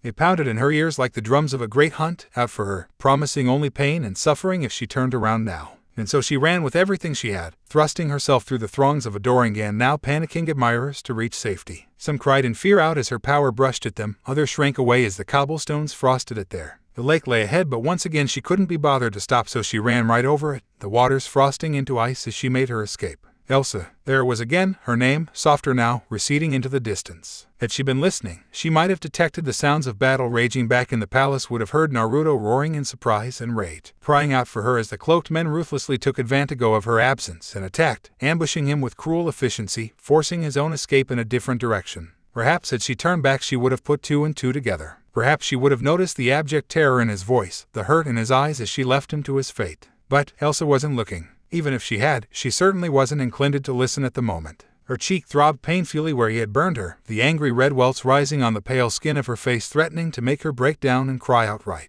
That was the last thing she needed. So she ran. She ran until the lake was long behind her, all signs of civilization vanishing into the mountaintops. Still she ran from him, those strange cloaked men, from Anna, Hans, everyone and everything. She was only aware that she reached their peaks when the drifts reached her feet, when she could climb no further. Adrenaline abandoned her, leaving only a bitter exhaustion in its place. She could run no further, all of her stamina spent in a matter of minutes, a thin coat of ice forming at her feet. Almost dreading what she would find there, she glanced down. Finally, she dared to look at herself, dared to touch her cheek. Pain, she cringed aside almost immediately, sobbing at the starburst of agony behind her fingertips. There could be no denying it. Naruto had burned her, seared her skin with his power. To make matters worse, she'd heard him. Her spike of ice would have sure cut open his throat were it not for his own gift. And even then she'd seen the angry red line she'd drawn across his face, the white tear in his whiskered cheek, a silent testament to what she'd done. Even if she could overcome this growing fear in her heart, she was certain he'd never forgive her for hurting her. Let it go. A small voice cooed in the back of her mind, begging for release. How long had she held back her powers? What good had that done her? Elsa shook herself, shivering not from the cold that had never bothered her anyway but fear. There was so much fear. Let it go. What have I done? Her words were broken, a naked whisper in the night. What have I done? She collapsed to her hands and knees with a sorrow-filled sob, the purple cape flying from her shoulders as the last stitch gave way, soaring to freedom somewhere amidst the broke crags of Arendelle. Elsa barely noticed it because that wicked little voice was still urging her to do the one thing she daren't do. Let it go. Mizurapa, Gakakyu. The two opposing elements collided in a wave of steam, fire and water vying angrily against one another until the former inevitably yielded. A geyser of angry mist erupted between the two combatants, creating a dense fog between pair and an inescapable haze that shrouded the mountains themselves and for the briefest moment afforded one of them safety, until a sword came screaming down at his head. Naruto scrambled backwards like a drunken spider, his body still steaming from where the wave had crashed down upon him. He'd managed to burn most of it away, but the fact remained fire was virtually no match in the face of overwhelming water. He'd tried every trick he'd learned over the last 8 years, but to no avail. He simply couldn't find a way to beat this guy. Every fiber of his body burned from the strain of calling out his power in its fullest form. The trios clashing, raging through the palace and up into the mountains. His Kasamas, to be more precise. Itachi hadn't made a move since they'd driven him out of the castle. He seemed more content to watch and wait than take any action. For now, as Naruto twirled away on a spool of flame, he found himself almost grateful for the man's detachment. Kasami, as the fishman had introduced himself to the amnesiac blonde, was proving more than capable in his own right. He'd no desire for another fight. We yell now, Kasama cackled cruelly from within the mist. Looks like you've done a fair bit of powering up since we last met. Naruto scowled as the fog began to thin out between them, revealing his fishy adversary. I've never seen you before in my life. Oh, you don't remember me? I'm hurt. What the hell is wrong with you? Careful, Kasama, Itachi called from his vantage point. We don't want to kill him. He won't miss an arm or a leg. Right. His partner turned to regard him, and in that instant his prey struck. Ryusenka. Naruto opened his mouth and spat a massive blast of dragon-shaped flame, slamming into the unprepared fisherman with all the force of a cannon. Caught unawares, Kasama was thrown violently backwards into the snow, his damp body a shell of its former self. At least, that was what the blonde thought until he started to heal. Broken ribs and charred flesh stitched themselves back together effortlessly, blue flesh replacing their blackened counterparts in a speed that put his own regeneration to shame. Ah, he drawled, getting back up. Samehada loves those flames of yours. What happened to your chakra? Kid, it tastes exactly like a Biju. Naruto drew back with a hiss. Biju, I have no idea what you're talking about. Boy, now, playing dumb ain't gonna help.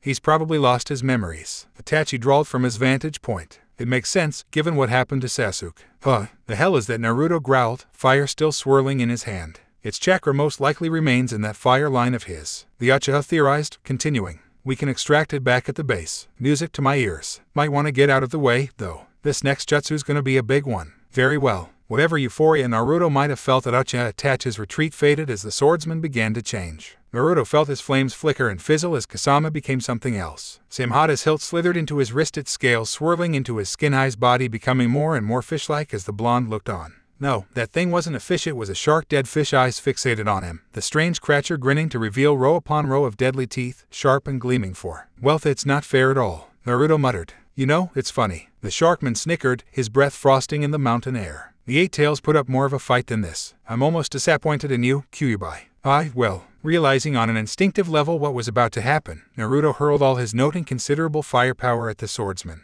Too little, too late. Kasama ducked, the deadly S of fire whistling over his head as he sucked in a great breath. Naruto swore and started forwards at him. Too slow. Suten Dai Bakusui Showa. The jutsu that came next was nothing short of massive, a roiling sphere of water that swallowed up everything in its path. Like hell, Naruto stomped the ground and burst backwards, a jet of flame extending beneath him and launching him away in retreat, but too late. The encroaching sphere of water snared him before he'd gone more than 10 feet in the other direction, the monster's technique swallowing him. He'd just enough time to take in a deep breath before everything faded to black around him. In the water, his mind found this strangely funny when Kasama slammed into him, fins shearing away even more of his life force, more of his energy. Bastard, the blonde tried to grab him but too slow, the shark slithered out of his grasp before he could grapple with his opponent. Kasama's watery cackle mocked him as he slipped away, retreating so a safe distance once again, intent to let his prey tire itself out. How long can you last, I wonder? Naruto growled, a line of precious bubbling escaping his throat. Power gathered in his fist, but all that emerged was a thin line of superheated water, easily avoided by his adversary. Kasama struck again, stealing more of his strength, sapping ever more of his stamina. This was it, then. No choice. He did have one technique, but it was little more than a delaying tactic. Doing so would exhaust him utterly, leaving him vulnerable to this foul creature and whatever machinations it held for him. But it was either that, or die a slow death of drowning. With that thought in mind, Naruto scrunched his eyes shut and gave himself to the flame. Come on, Elsa, wherever you are, please see this. Why did I hurt him, Mui? The tears flowed freely now, despite Elsa's valiant attempts to rein them in. And why should she? The voice whispered. Her world was falling apart around her. Naruto was gone. Gone. There was nothing she could do to stop it. Something had happened to make him attack her, and in that instant, the tenuous trust she'd held in him had all but shattered. Even if he hadn't meant to harm her, even if it had been an accident, and that was a big if, she knew he'd never forgive her for hurting him so. I can't hold it back anymore. With a scream, she just let it go. All of it. Once she would have gladly tested the limits of her powers in solitude, probed them and broke through. That was neither here nor there. Not now. There was no gentle release of her frost and wind. A massive blizzard. Ice erupted from her body in a violent explosion of anger and sorrow, terraforming the misty peaks in a shower of glacial tundra, sparing none. Her crown and bun flew free in the sudden unleashing of her powers, her eyes glowing, blindingly white. And then it was done. As swiftly as it had been released, so too did her powers fade. Naruto. She stood there a long moment, clad in an alabaster gown of ice and snow, hair swinging free in a loose braid. She could feel it everywhere as flooded her every pore, tingling at her fingertips, ready and waiting to be unleashed upon whom or whatever she desired. And yet the heart that beat was a human one. Despite a massive outpouring of her power, she hadn't been able to freeze it. It still cried out for her favorite blonde, for her friend, for the one person she longed to see more than anything else in the world. But that longing was now interposed with pain, a terrible yearning she would never be able to satisfy. But no, she was alone. Alone, yes, but free. Or so she'd like to think. I'd give anything just for things to be normal again. Scarce had the thought entered her mind than she saw it, a sphere of massive water down below the peak. And there, within it, burning despite being surrounded by gallon upon gallon of freezing liquid. Even from here she could sense him, feel the heat pouring outward in waves of hot, angry air. He was down there, fighting for his life. Naruto, fire. Naruto had the vaguest recollection of pain, of being surrounded by water, but it came from far away, as though he were outside himself. There was no longer any distinction between himself and the flames, no conduit of flesh by which he might separate his gift from himself and remain human. With that barrier removed, his power welled forth as it never had before. He was the fire. The fire was him. Heat, destruction, life. He was all these things and more. He was light. He was the fire. A burning brand in the black, flame-searing and unholy shade of deep azure, even surrounded by the Kasama's massive water prison. Fire came in many forms. Heat was but the purest of them. So he became the heat. He became the fire. Yeah, heck you little shit, Kasama yowled as the water boiled around his skin, a gurgle of angry bubbles escaping his gills, and into his prison the relatively cool liquid superheating violently as the blonde's temperature skyrocketed 100-fold, turning his prison of water into a roiling sauna of volcanically hot water. Samhata, still fused with him as it was, didn't know what to make of it. There was simply too much energy for it to absorb, too much for it to even think of gorging itself. For every second that it feasted, more and more of the blonde one's energy escaped into the atmosphere, more food left wasted. It hadn't tasted such delicious chakra since the Hachibai, but now that chakra was escaping. And when its master inevitably took the life of the Kyuubi host, that delicious buffet would be all but lost forever. When faced with such a feast and all but unable to sense nor feel the pain its master was experiencing, Samhata reacted as any sentient sword would when its new favorite food was slipping away. It got the hell away from Kasama, tearing itself out of its master and all but leaping onto Naruto. A lot of things happened at once after that. Naruto immediately flailed at first, not realizing that the sword was actually giving back the energy it had stolen, thereby bolstering his own flagging reserves. The moment he realized that, the water began to burn tenfold. Kasama, deprived of both sword and advantage, suddenly found himself being broiled in his own jutsu, and not liking it one bit. Now, he was no stranger to pain, but that was without having his body boiling from the inside out, and with each second he tarried, his body continued to burn, with no Samhata to heal him. Thusly presented with the possibility of becoming a fish fillet or ending the jutsu, he chose the lesser of the two evils. Kai, releasing his hold on the jutsu, left him with a bitter taste in his mouth. He hadn't expected the boy to turn the tables on him so easily. Naruto flopped out of the prison with a watery gasp, fingers wrapped firmly upon Samhata's hilt. Drained though he might be, he still had the gall to spit a spat fire at the ex-swordsman, reminding Kasama that while wounded, his prey was still very dangerous. With Samhata lending more and more chakra, the kid was going to be back up at fighting strength in a matter of minutes. Didn't matter. Kasama was out for in the purest form of the word, but first, of course, there was his sword to retrieve. Samhata was an important part of his strategy. Without it, he was a mere shell of his former self. And if that damn brat held onto it, no way in hell could he take that chance. Time to end this. Aha, Kasama cackled, advancing ruthlessly, showing none of the quiet fear he felt. A little fight in the eye like that, but this ends now. Snarling, he pressed his hands together and exhaled mightily. Suiten, you stay away from him. Some miles away, Uchiha Itachi sighed in silent satisfaction as he watched all hell freeze over. A slight smile crossed his otherwise dour features. All according to plan. The hell, the Sharkman bristled as the water around him froze, the sheer cold entrapping his element within layer upon layers of frigid ice. What in the world? The Akatsuki craned his neck towards the voice in dismayed disbelief, baffled by the cold and her sudden betrayal, both his legs inexplicably frozen. The chilling permafrost creeping rapidly over him as he struggled to swing an arm down and break free from the confines of his new prison.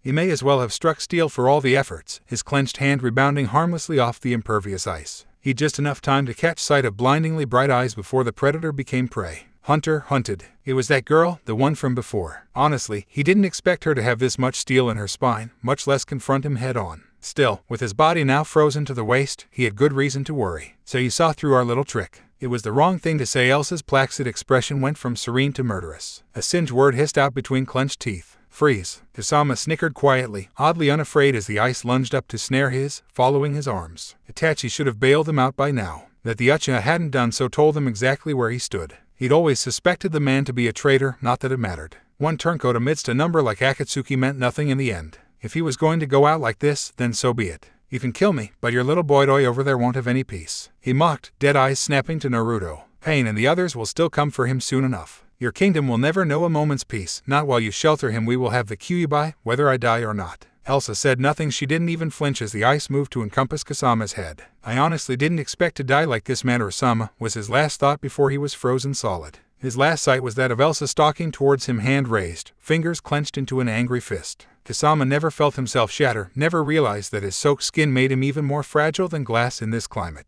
There was simply a swing of the arm and he was gone, crumbling into so many shards down the mountains, never to be seen nor heard from again. A fitting death for a man so callous and cruel. She didn't have long to savor her victory, however. "You made it," Elsa cried out as someone Naruto slammed into her from behind, powerful arms wrapping round her body in a firm hold, strong hands searing into her through the fabric of her sleeves to scorch shoulders. Pain, her very soul cried out. Almost immediately a struggle took place as she fought to buck him off, wanting nothing more than to get away from the awful ache his presence inspired. It hurt touching him, hurt. Panic flared up in her every pore, and her ice alongside it. "Sorry," he murmured into her neck, ignoring the frost as it crept across his face, only to melt beneath his heat. "I'm so sorry." Elsa panicked, her mind refusing to accept that he'd forgive her so easily. He couldn't. It wasn't possible. He was afraid of her, like everyone else. He couldn't be trusted. Get off. She couldn't bring herself to put any force behind the word. A tiny part of her wondered how he'd managed to steal the swordsman's sword. It was now bound firmly to his back, as though it had always been there from the very beginning.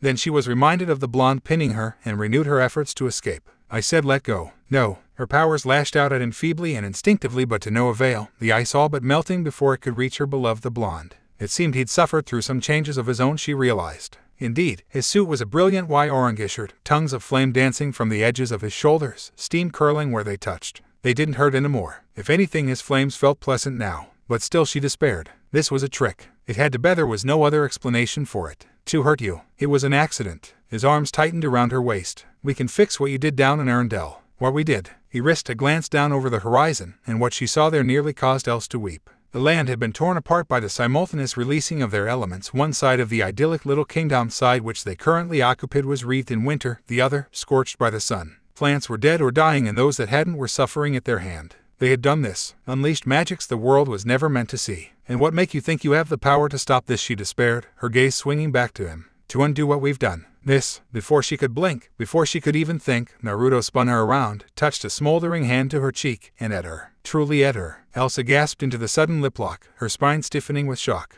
This was nothing like before. No gentle touching of the lips was this. His mouth was fire itself, warm tendrils of otherworldly warmth shooting through him, and into her mouth, down her spine, into every fiber of her being, leaving her begging for more. He drew back just as suddenly, a tiny mule leaving her lips at being denied his affections. When the fear rose in her again, he lopped off its head with a single sentence. "Because I love you, Elsa." His words sent her heart to racing, the entire world to swooning. "That's why. Love." The word, the motion flooded her body, curling her toes and warming at her nose, filling her to the brim with hopeful elation. Her heart soared in that instant. She wanted to shout his name to the heavens. Elsa wanted to weep tears of joy. Yes, 1,000 times, yes. Before he could say anything more, he felt her arms tighten around him and her breathing quicken, her S heaving up and down against his with the force of her sobs. Naruto was baffled, confusion flitting off and on his visage like a flickering flame. Had he said something wrong? He turned to regard Simhata on his back. If the blade had an opinion, it wasn't offering it. As such, he was completely shell-shocked by her reply, such as it was. "I love you, too." He grabbed her with such force that Elsa actually squeaked, flushing brighter than a certain Hyuga. Remarkably, she didn't faint. "Now Naruto, that hurts. Sorry."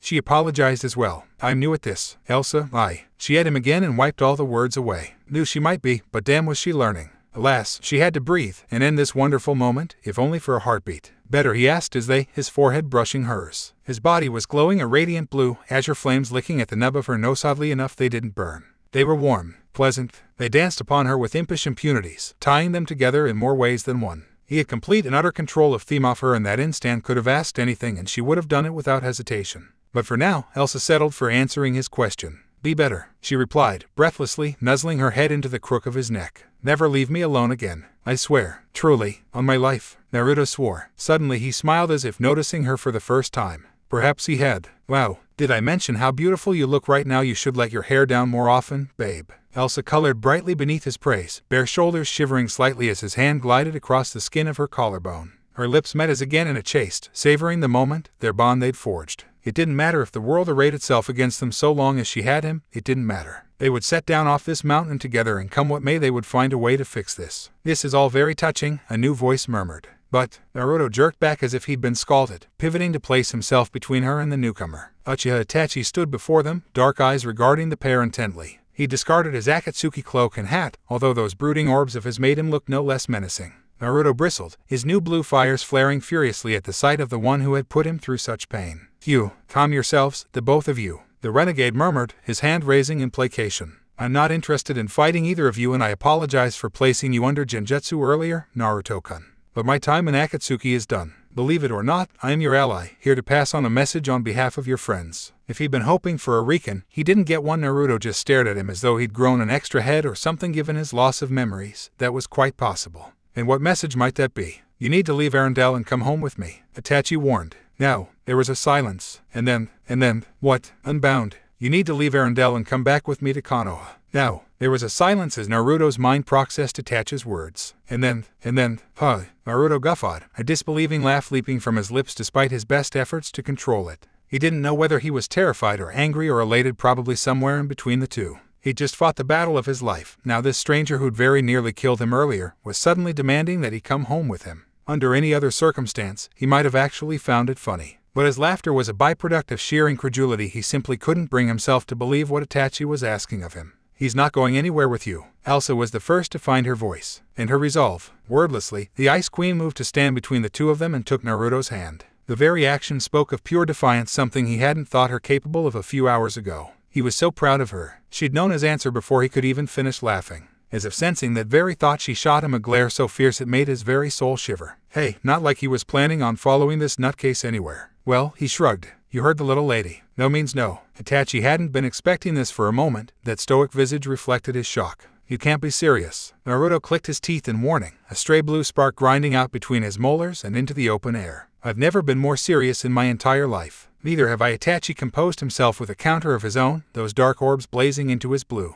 I've already lost one brother to this godforsaken war. I'm not losing another. Naruto frowned. I'm not your brother. The man cringed slightly at the accusation. No, you're not. But I think of you as one. If you had your memories back, you'd understand. Memories? Elsa blinked, suddenly recalling a quiet conversation when they were little more than children. How do you know about that? Itachi turned solemnly, that blank onyx gaze affixing itself to her. I know many things, your majesty. Some time ago he clashed with my brother, Sasuke, at the Valley of End, a distant place in our country. He did not survive. Naruto has been missing ever since. Admittedly, I don't know how he made it to these distant shores. Only that he did. Had I known, something twisted inside of Naruto then. The strings of his emotions, already plucked and stretched to their breaking point, chose that moment to snap. Elsa must have noticed, because she shrank back slightly. Naruto's ire burned so hot he barely noticed. Oh, he began quietly, voice vibrating with barely controlled anger. Is that what this is? Then so, that's why you caused all that chaos in the palace. Flames surged at his words, the blue-white flames threatening to eat away at the icy drifts beneath their feet.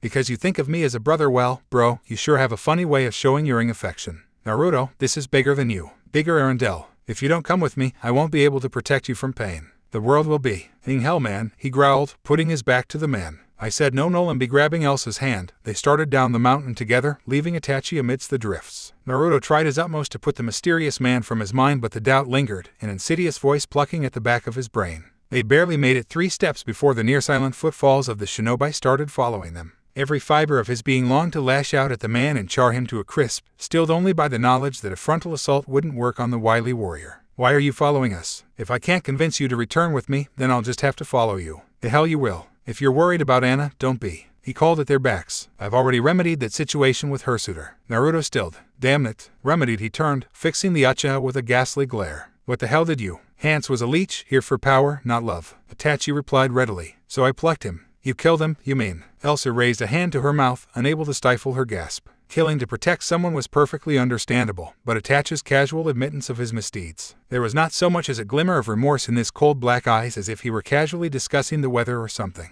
I merely placed him under a genjutsu and forced him to return home, your highness. He has no knowledge of himself or Anna or even Arendelle. Your sister may be heartbroken, but a broken heart is surely better than coming under the spell of a man who never loved her. And that Weaseltown fellow, well, no one will miss him. His gaze switched back to Naruto. All that remains is to fix the climate and reconcile with the populace. If you did that, I'm certain the kingdom would be more than willing to forgive you. Naruto could feel the beginnings of a migraine coming on. And, what do you expect me to be all buddy with you because you did me a favor? The Uchiha actually looked a little put out at his rebuke. I thought you'd be pleased. Yeah, well, I'm still sore with you for starting this mess in the first place. It worked out in the end, didn't it? His gaze strayed to Elsa, meeting her stare without the slightest flinch. In the end, the two of you emerged even closer than before. The queen colored under his casual comment, but otherwise offered no confirmation of what was already fact. Like her love, a part of her longed to freeze the meddlesome Uchiha where he stood and shatter his body into 1,000 shards. Not only did she dislike the idea of him meddling in their affairs, but he seemed intent to muck things up. Why couldn't he leave them alone? As if sensing that very thought, Naruto scowled. Look, whatever you're trying to do, we have a crisis to fix. Itachi sighed. You really have changed. Hinata's going to be in for a bit of a shock when you get back, I see. I have no idea who you're talking about. And I'm not going anywhere without Elsa. She will be sad to hear that. Again, I have no idea who she is, so I don't care. At the man's curious expression, his scowl deepened. What, was she a friend or something? It is not for me to say, then. But you must understand you're not safe here. This kingdom cannot protect you. Lady Tsunade can. Out of the corner of his eye, Elsa frowned thoughtfully. The longer Itachi spoke, the more guilty she became. Clearly Naruto had a life in this Konoha of which Itachi spoke. It also explained the scar on his forehead, as well as the matching Hishiate. He'd had a life there before the tides had carried him to Arendelle. What if she was keeping him from all that? With her refusal, a part of her longed to see his homeland for herself. But what he had said, this talk of where it dampened her expectations as to what they might find there. If Itachi spoke the truth, he had friends there. A family, even. But this Akatsuki group, if their reach was so far as to infiltrate Arendelle, perhaps they should take the fight to them, then, instead of waiting for the enemy to bang down their gates. By the ancestors, she hoped this was the right decision she was making here. Maybe we should go, then. She whispered softly. It sounds like you'd be safer there than you would here, at any rate. When Naruto balked,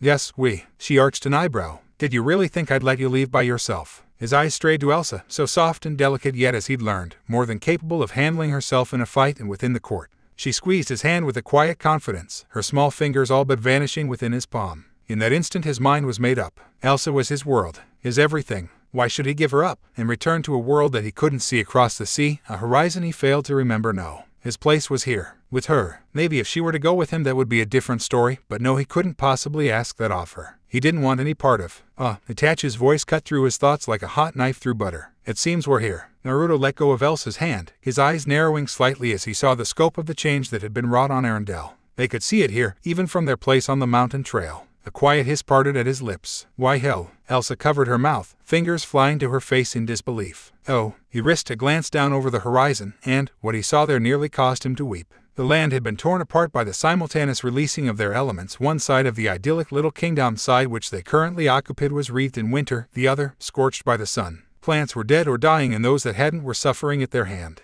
They had done this, unleashed magics their world had never been meant to see. The land had been changed. Even now it was suffering, half consumed by heat, and the other, frost. Perhaps unleashing them again would be able to remedy the situation. All right, he decided, we're going to fix this. Elsa shot him a skeptical look. How you said so yourself, neither of us knows how to stop this. And need I remind you that every moment we delay the land is ravaged even further, Itachi pointed out. Incredibly, a small smile plucked at Naruto's lips. It only grew as he turned toward Elsa. What was that saying? Only true love can thaw a frozen heart. I'm betting the same can soothe a burning one. It's worth a try, at the very least. He offered a hand to her. Time seemed to stand still. So long ago she'd hesitated to touch him, fearful of hurting him. And yet now she felt none of that hesitation. It was as if all her doubts had been eradicated. There was no more fear in her. He was fire. She was ice. By all rights and laws of nature they shouldn't be able to coexist as they had. And yet they did. Because she loved him. The realization stunned her. From the bottom of her heart she loved this strange man, and he here. There were no barriers between them anymore. She was unbound from her fears and doubts and all of the terrors that had haunted her ever since she was a little girl. And it was all because of him. He'd coaxed her out of her icy shell, pushed her to do things she daren't have done before. She'd gone along with it, quietly and uncertainly, always fearing the worst. He'd seen her at her lowest point. She witnessed him at his worst. They brought out the best in each other. And now he was asking her to trust him one last time. She did. Smiling, Elsa took his hand. She felt his power flood her almost immediately as their fingertips touched, tendrils of gentle blue flame curling around her arm as a thin blanket of hoarfrost covered his. She had him as fiercely as she dared, eyes drifting shut at ease, as the blue blaze sheathed her from head to toe. He held her, unblinking as her own element wrapped around him like a second skin. Every fiber of her being thrummed the touch, a warmth of a different sort flooding her, spreading out from her. As when they turned toward the travesty taking place below. As when they raised a hand, fingers clenched up each other. Fire and ice, two elements that had no business living with one another, yet manifested here in them now. And all of Arendelle was bathed in the glory of their gifts. The forces of nature assailing the kingdom of Arendelle were left in their thrall. The scorching heat suddenly stilled. The terrible snows began to lessen, ice storms faded away to clear blue skies. Uchiha Itachi stood in stoic silence as he watched them work their wonders, his placid visage betraying only the slightest of smiles as the weather phenomenon ceased to be. Such raw power. Working together, they could have destroyed the entire kingdom, had that been their wish. He was pleasantly surprised, therefore, when Naruto and Elsa lowered theirs hand from one another and turned to face him. Something he wanted for a moment, he thought the blonde was going to strangle him. He was fairly certain Elsa might. But no hands were laid upon him. Merely words. All right, he said at last. You win. We'll go with you. Grimacing, he squeezed tight Elsa's hand. Together, Anna didn't understand what was happening. Her mind struggled to grasp at the straws, her legs threatened to buckle, tip her off the dock, and send her tumbling into the water. It certainly didn't help that at least a dozen men and women were running to and fro around her, scuttling about like chickens with their, "What do you mean you're leaving?" "It's just as I said." Elsa glanced away from her momentarily, raising a hand to direct the dockworkers as they carried another crate of grain onto the boat. "We're leaving," she clarified, glancing back to the boat with a rueful glance. "Have something important to attend to. We won't be gone more than a few months, don't worry." Anna knew a lie when she heard one, but she didn't have the heart to call her elder sibling out on the fib. She loved Elsa. She always had. Still, to see her one and only sister leaving for a foreign land, not only did it dredge up bad memories from her childhood. "But why can't I come?" she begged. "Someone has to stay here and run the kingdom," Elsa answered. "Obviously, it can't be me." Anna couldn't help but smile at that one. "So that's why you made Naruto royalty? He'd run this place into the ground in less than a week if you left him in charge." They shared a laugh at that. It didn't last. "No, Anna, he's still coming with me. I just thought he deserved an actual title for all he's done." Abruptly, her brow pursed in a frown, lips pursing as though she'd just tasted something incredibly unpleasant. "Naruto," she called up to the crow's nest, her voice rising, despite the vast distance between her and their beloved blonde, "stop sulking and come down here. Will you or do you not want to say goodbye to Anna?" A sigh greeted those words, then something jetted upwards from the mast in a streak of azure blue fire, drawing the eyes of all. Anna reflexively stepped back as the human comet ceased its travel across the sky and landed less than a foot away from her. Remarkably, those bright blue eyes refused to look at her. "Why haven't we left yet?" he asked, the inquiry directed solely at Elsa. "The longer we stay, the harder it'll be to leave." He didn't want to leave. Anna realized he was being forced to. His body seemed to vibrate with tension, tiny sparks shooting from his fingers to curl across the damp wood of the dock. They'd no fear of him setting it alight, but the sight of it still stood in silent testament to the conflict raging just beneath his skin, tension stretched taut in his face. "I know." Elsa laid a soothing hand on his, and all the fight drained right out of him. "It's only temporary. Remember, we'll be home by the end of the year." Something in those stark eyes said otherwise, but he didn't argue with her. Right. Anna felt her jaw clench anew, a tiny thread of jealousy worming its way into her heart. Elsa and Naruto had come down from the mountain changed. She couldn't think of any other way to properly put it, only that her sister and Naruto weren't the same people that they'd been when they'd first fled.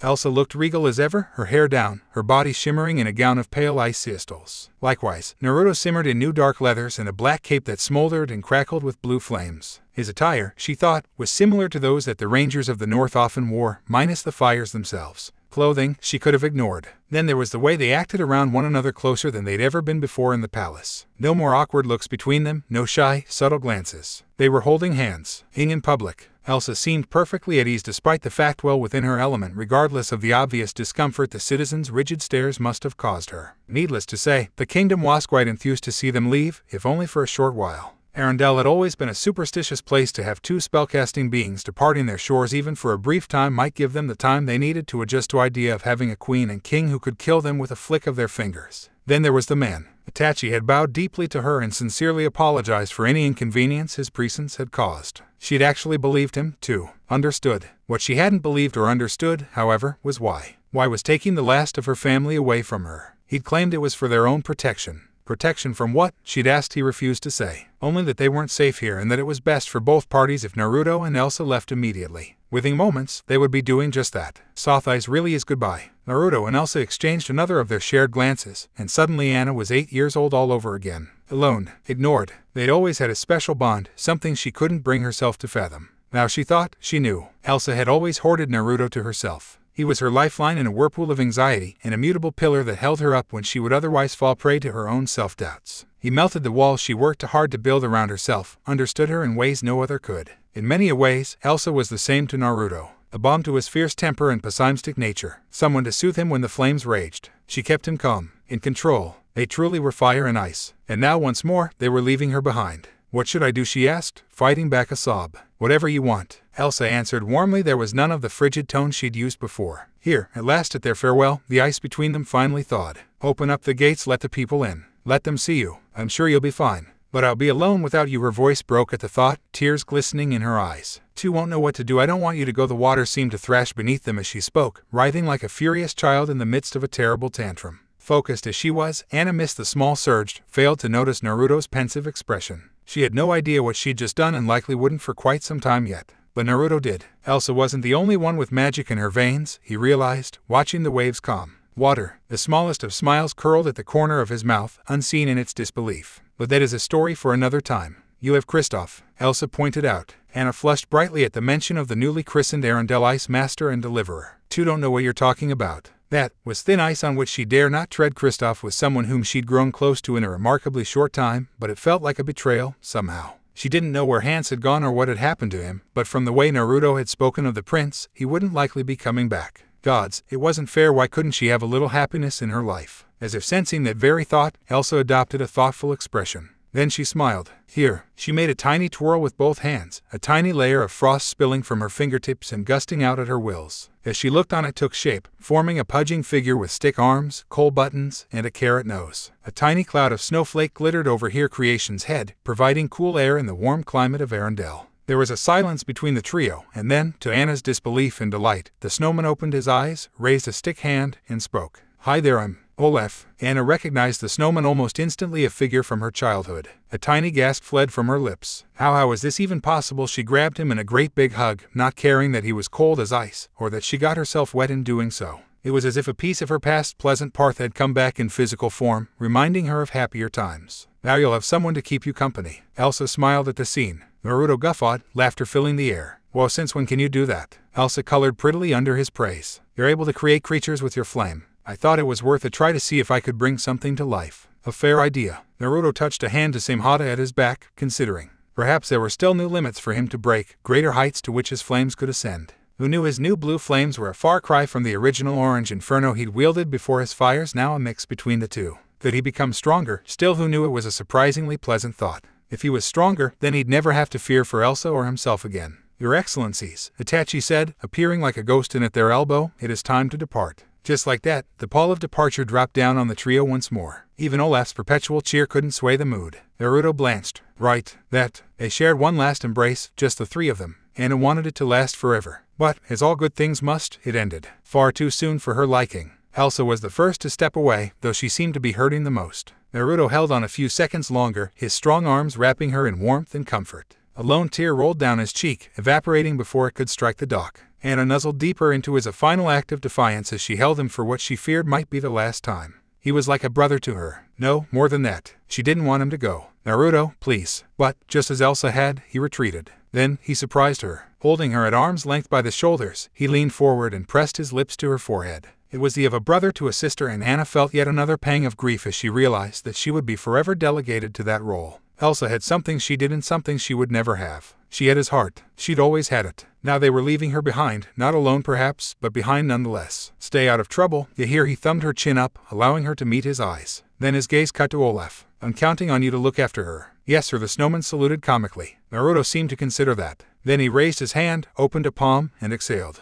Breathed to life in his fingers was a rotund stone, pulsing rhythmically like a human heart. She accepted it nervously. It was warm like fire, tongues of red and orange curling around its smooth edges. "That's a hearthstone," he told her. "So long as it beats, you'll know I'm alive." And then, visibly concentrating, he breathed again. Once more fire took shape before him, forming not a stone, but the shape of something else. Fire wasn't just destruction. It was also life. Creation. A tiny creature formed within, small wings beating frantically as scales assumed form and shape within the flames. It didn't take long for Anna to realize what the creature was. She'd seen them in the kingdom books before. Dull, russet red scales glinted proudly in the afternoon sun, a tiny gout of smoke leaping from its nostrils. Its tail flicked once, the tiny barb at its end, catching the eye. Naruto released his hold on his new creation and it shot free, arrowing toward Anna with a cry. She was looking at a dragon, and it was flying right at her. She cried out reflexively, raising her arms to defend herself. Imagine her surprise when the lizard nestled itself onto her shoulder, purring quietly. Wonderingly, Anna reached up to its neck. The little winged beast gave a pleased shiver and coiled deeper into the crook of her neck. Small though he was, she could feel the heat radiating from him, like a tiny sun. Somehow, someway, she found the words to speak again. "What is Natsu?" Naruto named it, proudly. "His name means summer. He's my familiar, my gift to you. He's not one for words, but he'll keep you safe." The dragonling squeaked proudly from its perch. "We're coming back, Anna. I promise." Anna hiccuped quietly, managing a nod as she clutched the trinket to her, keenly aware of the tiny dragon on her shoulder and Olaf at her side. She wasn't alone. Not alone. She repeated the words like a mantra in her head, as though she could will them to be true. "Okay." The word tasted like ash in her throat, her body going numb as he squeezed in one last bear hug. This time when he let go, he didn't turn around, he kept walking, each stride driving a knife into her heart. She watched, heartbroken, as he joined Elsa and stepped onto the ramp and boarded the ship. It was Itachi's vessel, the very same ship that had first carried him and Kasama to Arendelle's shores. Now it would ferry the last Uchiha and his charges home, carrying the hope of their world away to some distant unknown land, in the hopes of ending the chaos in the elemental nations once and for all. Mooring lines were cast off, the ramp itself discarded. Sailors scrambled up the rigging, licks ants scaling a mountain, barking orders and shouting swears as they hastened to embark. She waved, frantically. Naruto caught her wave and returned with one of his own. Soon enough, Elsa joined him. "Goodbye, Hana." The sails unfurled and caught the wind instantly. Then they were off. Hana, Arendelle, and all of its citizens began to shrink behind them at their back, the proud kingdom steadily growing smaller until it looked like it could be held in their hands. Still it shrank until it was little more than a pinprick in the distance. Then, not even that. Within moments it was gone altogether. All that remained was the memory, the knowledge of what Hathi were leaving behind. It might be argued that Anna would have been safer with them, but so too could it have been said that she was in greater danger if she came with. Naruto felt like he was living someone else's life, that this wasn't really happening to him. This was all just a dream any moment now, and he'd wake up, safe and sound in his bed. But this was no dream. In less than a day, he'd had his world turned upside down, inside out, and thrown out a window. It was a little stressful, to say the least. And the look on Anna's face had been so sad. Was he in the right here? "You're doing the right thing, Naruto." He couldn't even bring himself to look at Itachi. Dark emotions boiled behind his brow. The Uchiha had brought this upon him to begin with. If he'd just stayed away, then none of this would have happened. But Nuo, he just had to interfere and bring this crashing down on their heads. Just the thought of it made him growl. It took a physical effort to will his eyes forward when the Uchiha moved to stand beside him. Those dark, glassy orbs did not meet as they didn't need to convey their message. "At this rate of speed, we'll reach Fire Country in a few hours or so," he said. "I should warn you, it's not pretty. Akatsuki isn't a small group anymore. They're an army, thousands strong. Pain has been relentless in its pursuit of the Jinchuriki. Several minor villages have already fallen. But this is for more than your own safety, Naruto." When the blonde didn't speak, he pressed on. "Your friends want you home." "She wants you home." Invoking Hinata's name did nothing but cause the blonde to frown. "You still have allies in the Leaf. Never doubt that." Then, in a softer tone, "I won't let anything happen to you. Leave." If Itachi was at all offended by the curt dismissal, he did very little to show it. He simply nodded, looking a little sad. "Very well." Naruto wasn't sure how long he stood there, staring out at the vast, empty ocean. Wasn't sure when Itachi left. But he must have moved and must have gone to the cabin eventually, because new footsteps sounded in his ears. Softer than before. Delicate. He turned slightly, sighing as a chill spread up his arm. "Sh." She shushed him. "I know." Elsa sidled up next to him and laid her head on his shoulder, her hip brushing against his. There were no words. None were needed. Each knew the pain the other was feeling. Both were wailing in quiet agony at leaving both Anna and Arendelle behind. But, despite all fate had thrown at them, they still had each other. Naruto sighed and raised his arm, and the frozen princess nestled closer to him, tucking her head into his, even as her own arms wrapped around his back. They stood like that for a long moment, simply embracing, enjoying the feel of one another, not caring who saw. There was only the creaking of the mast, the slosh of the waves against the hull. At length she released him, retreating to arm's distance once more, but still easily within reach. Elsa opened her mouth to speak. Closing it just as quickly, she drew an odd glance from her beloved blonde boyfriend. She willed her mind to process the term. She was still tentative about referring to him as such in public, if only because it made her flush in the face like some silly schoolgirl. Speaking of which, about this Hinata girl, she fidgeted, her fingers walking the rail nervously as she sought to distract herself. "Do you remember anything, about her?" "Not really, no." He frowned, contemplating. "Not a thing. My memories are just as distant as they were the night we met. Nothing at all." He left the words there. It wasn't the answer she wanted. Far from it. His reply was too ambiguous. A seed of fear planted itself deep within her. What if he remembered? What if he chose this Hinata girl over her? She didn't think that he would, but who knew, he might become someone completely different once his memories returned. He might not love her anymore. "Are you all right?" Elsa sputtered, hurriedly glancing away. "Yes, I'm fine." Naruto gave her a sidelong glance. "Hey, you're not jealous, are you?" There was a pregnant silence between them. Then, Naruto gasped, thrusting a finger at her. "You are." Her cheeks flamed like fire. "I am not." "Yes, you are." He laughed incredulously. "You're jealous of a girl you've never met, one I don't even remember." "All right, I am huffing." She spun away from him, arms crossed. "Can you blame me? This girl sounds so perfect and I'm not." She struggled to avert her eyes, still speaking as the blonde circled around her. His hands found her waist, drawing her close. "I'm stuffy." Her hands rose, pushing ineffectually against his. Stubborn, his forehead at hers, nose brushing against her own. Weak.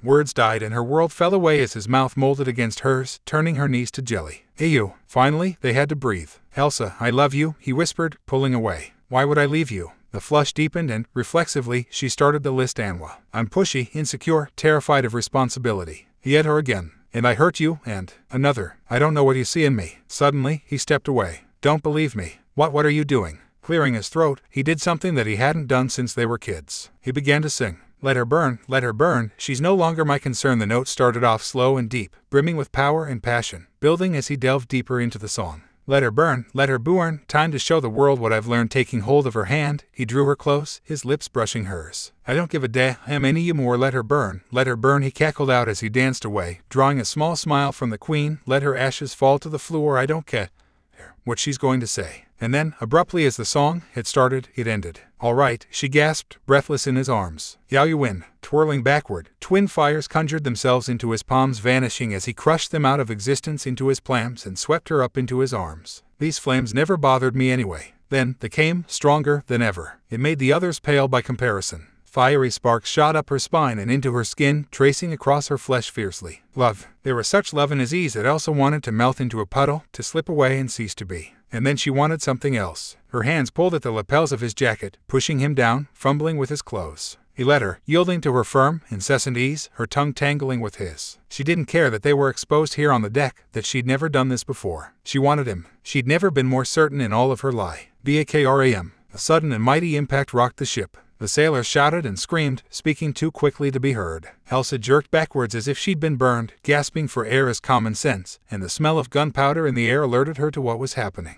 Naruto scrambled up after her, hurriedly straightening his shirt. On the horizon they saw the ships, saw the colors in their flags. Red clouds. If that weren't enough, even from here, one could see the ships bristling with men and women bearing the black-red cloaks. There were dozens of them, dozens of ships, hundreds of enemies. Like a ghost, Itachi appeared before them, dropping from the rigging in a silent crouch. "We're under attack," he said, his monotone never wavering, even as another cannon splashed off the bow. "It seems Pain has learned of my defection and decided to intercept us. I'm afraid my efforts to escort you back to Konoha may be impeded." The Lord of Fire growled. "Akatsuki, huh?" The alarms grew louder and the warning cries now declared that the vessels were fast approaching. Naruto scoffed, flames flaring. Behind him, he heard the telltale crackle of ice. He glanced at Elsa, saw her smile, her determination, in those glassy blue orbs. She was with him. She was always with him. His azure flames roared higher, lifting him up and off the deck. "Then I hope they brought an army." Anna wept. Hot, angry tears streaked down her cheeks, her eyes red and puffy as she sobbed into her hands. The sound was muffled and weak against her palms, made hoarse by her hands. She didn't know how long she sat there in her sister's bed, how long it had been since she'd locked herself away, sequestering herself in Elsa's chambers. How long had it been? Minutes, hours, she wasn't sure. Only that the sun hadn't yet set. She could still see the fading orb burning through her window as it inevitably edged closer and closer to the ocean horizons, its resplendent rays casting tiny shards of light onto her reddened eyes and despondent face. Twilight was nearly upon the kingdom of Arendelle, and with it came an awful feeling, filling her with dread. It was as if an abyss had opened deep within her, swallowing up her heart, mind, body, and soul. It was a terrible, horrible sensation, one she couldn't shake no matter how hard she tried. "I miss him." Ah, there was the truth of it. She missed Naruto more than she missed the air in her lungs, more than even Elsa. Every second he was gone was one she spent in mourning, an eternity of pain and anguish. Not even Olaf could cheer her up now. Full weight of what she was losing, what she'd already lose all those years ago, had firmly settled onto her shoulders like a wet blanket, weighing her down. She missed him so much and it hurt. It hurt. Natsu offered a reassuring squeak, nuzzling his tiny snout into her shoulder in a vain attempt to comfort her. She didn't have the strength to push him away. At her feet Naruto's hearthstone beat furiously, its relentless pounding roaring in her ears like the drums of a great hunt out for her. Words, the source of her sorrow. "This is for your own good. I'll be back. Don't you worry." Words in her head and knives in her heart, even as she tried to curl into amidst the sheets and wish the world away. Maybe. Then someone kicked down the door with a deafening crash. A flash of blonde hair, no, not Naruto, registered in her peripherals. Leerily, she raised her gaze. In that same instant, Natsu raised his hackles and hissed from his perch upon her shoulder, but the noise died away into a pleased purr when he recognized the young man in question. Kristoff. Anna, there was a terrified look in his eyes, but the emotion somehow failed to register with her in her numbed state. "Run, they're here for you." A moment of silence passed. Natsu growled again, a tiny, warbling hiss that didn't stop. Anxiety finally took hold, tugging Anna back to reality. "Why? You need to." Whatever else he might have said ended in a wide gurgle as a sword sprouted from his. Anna screamed, shrieked, as spattered the floor in her face, screamed as the mountain mane slumped forward onto the floor with a wet gurgle, the blade still sticking through his heart. He was dead before he even hit the ground. She had just enough time to recognize the black and red cloaks before they swarmed into the room, weapons drawn. Belatedly, she recognized one of the castle's staff, a man by the name of Ignatius, standing amongst them. "There, that's the one, that's the witch's sister," the man shouted, pointing at her. "Take her." Natsu shrieked and shot forward like an bolt from a crossbow to defend her, but a single swat sent the dragonling sprawling, slamming his tiny body into a wall. He did not rise again. A sword flashed in the fading lights of the sun. By the narrowest margin she stepped back in a narrow dodge, her hair falling from its twin, severing her. Aghast, Anna scrambled backwards like a drunken crab at their approach, stopping only when a wall prevented her retreat. The men in cloaks advanced, Ignatius guarding the rear. Why? Anna struggled to understand it, to comprehend. Why would a trusted servant turn her over to these men? He'd called her the sister of a witch. She didn't understand why. Oh, cold, cruel, bitter realization dawned. It was as though she had been missing something, one small puzzle piece, and now it snapped into place. For poor Anna, who'd never known a violent soul, never had a single, nasty thought in her mind until this very day, it was almost too much for her to bear. They were here to capture her. These were the men and women Itachi had spoken of, the ones he'd warned would do whatever it took to capture Naruto and Elsa. Fury flooded her at the thought, a spark swimming up in her dark eyes as the men advanced on her. Something snapped. She couldn't think of anything else to describe the lurching sensation. One moment she was weak and powerless, all but helpless before her intruders, vulnerable and fragile, like so much glass. The next instant, she wasn't. Water. She suddenly saw it everywhere in the form of wispy blue threads, extending outward from the air, from Hirschelfand, from the man who'd come to kill her, from Ignatius, from the man who'd murdered Kristoff. Then she felt it. The anger. She didn't want to die here. Not like this. Not without telling him. Naruto, like a great azure ocean crashing over her head, the power came, forcing her down, drowning her, awakening something she'd never known. In a fit of panicked pique, not knowing what she was doing, Anna reached for it. Everything changed. Her eyes flashed blue. Her hand snapped up. Then the man froze. He didn't turn to ice, he simply stopped moving, his expression frozen in horror. Anna reached into the water within him and pulled. He screamed, body twisting unnaturally as bended to her will, limbs contorting at odd, horrible angles, as though she were bending his very. Anna tugged harder, and then, just like that, he shriveled. Before her very eyes, he seemed to shrivel within the cloak, turned to a husk as water poured from every orifice. He didn't even have time to scream. All that emerged was a rasping gasp, then he was gone. A final wrench sent his corpse crumbling to the floor. Anna turned. Her mouth hung open. She caught sight of herself in a nearby window, then, and nearly yelped. Her hair was blue, a deep navy color, now matching those of her eyes. Unbound from her braid by the assassin's blade, what remained of it spilled raggedly just below her chin before tapering off, vanishing in a savage slice that mirrored her own actions. What was it? The commoners called it a pixie cut. Even her own gown had not been spared. Her winter robes had been replaced by a slim, undulating gown of the purest black and blue, mirroring the briny depths of the oceans themselves. But whereas Elsa's glittered with ice shards, this was more of a robe, exposing the slim expanse of her left leg and arm before tapering up to expose the tan expanse of her neck and collarbone, freckles, all. She almost didn't recognize the stranger staring back at her, this creature of the deep. Strength sang in her veins, newfound power replacing the weakness she had known for most of her life. And it was intoxicating. Anna, pure, kind, sweet Anna, took a moment to bask in the glow of her new gifts. For a moment she forgot about Kristoff. Was this how Naruto felt when he called upon his flames, or Elsa, her ice? It was absolutely wonderful. She never wanted to let this feeling go, so long as she lived. But before she could marvel at it further, a blade cut sideways at her head. It never reached her. Phew! Anna rounded on Ignatius with a shriek and made the same motion with her hand. The manservant tried to scramble away, but she brutally bound his in his veins and yanked, pulling his water from within. Anger was a heady, potent drug, lending her strength and resolve she might have otherwise lacked. Whereas when she would have blanched from such a vicious act, now, she felt no hesitation at all. The second time proved easier. The man was a mummified corpse in a matter of moments. Then she turned on the others, those finally recovering their senses. After them, many assassins and triators died that day. Many more. And Uzumaki Naruto had no idea what he'd unleashed on the world. They either really love those damn cloaks, or they have a really crappy tailor. Funny how small thoughts like that filled your brain when you fought, not the knowledge that you were hopelessly outnumbered 300 to 1, nor the realization that a mysterious organization wanted you dead for reasons unknown, or even the fact that your girlfriend looked damn fine as she froze entire warships and turned living people into ice sculptures. Nay, it was those little things like that which preoccupied Uzumaki Naruto when he waded into the fray, such as the fervent desire with which they worked to keep said cloaks intact from his flames, or anything, really. If even the tiniest ember or flake of ice touched them, they'd shuck the garment entirely. Naruto found that odd. More so the fact that when Itachi went after them with those nasty black flames of his, they ditched the garments altogether, which meant they were either ridiculously flammable, or they conducted magical energies in a way that their owners hadn't thought to consider. Itachi fought like a man possessed, and perhaps he way staring through the ranks of soldiers as though they were naught but kindling. Some caught in fire and actually exploded as they perished. Interesting. On a whim, the blonde flung a fire at the nearest cluster of attackers, a conclave of those few still aboard a ship. This one was far faster than most of its brethren, a seething, roiling missile of solid blue flame shooting forward from his outstretched hand like an arrow loosed from a bow, slamming into the still-cloaked individuals before they had a chance to realize their folly. The result was nothing short of spectacular, a light so intense, a detonating so searing that it threatened to blind him completely. BAKRAM. Naruto laughed into the sudden roar of noise, the cataclysmic explosion singing his eyebrows, swallowing the sound of his voice, and momentarily forcing him back towards the ocean. It also presented the perfect opportunity for Sumto to stab him in the back. It might have worked too, had he not been burning at 1,000 degrees Fahrenheit. As it were, the poison tail blade, and most of the tail itself turned to ash the second it came within striking distance. He inhaled slightly, detecting the faintest of foul odors, then even that was gone, burned away by his flames. "Well, we've just got a menagerie of freaks today, don't we?" he hummed, turning to face his new aggressor. First a shark man, then somebody who casts illusions with his eye, and no you. Imagine his surprise when he found himself face to face with a hunchback.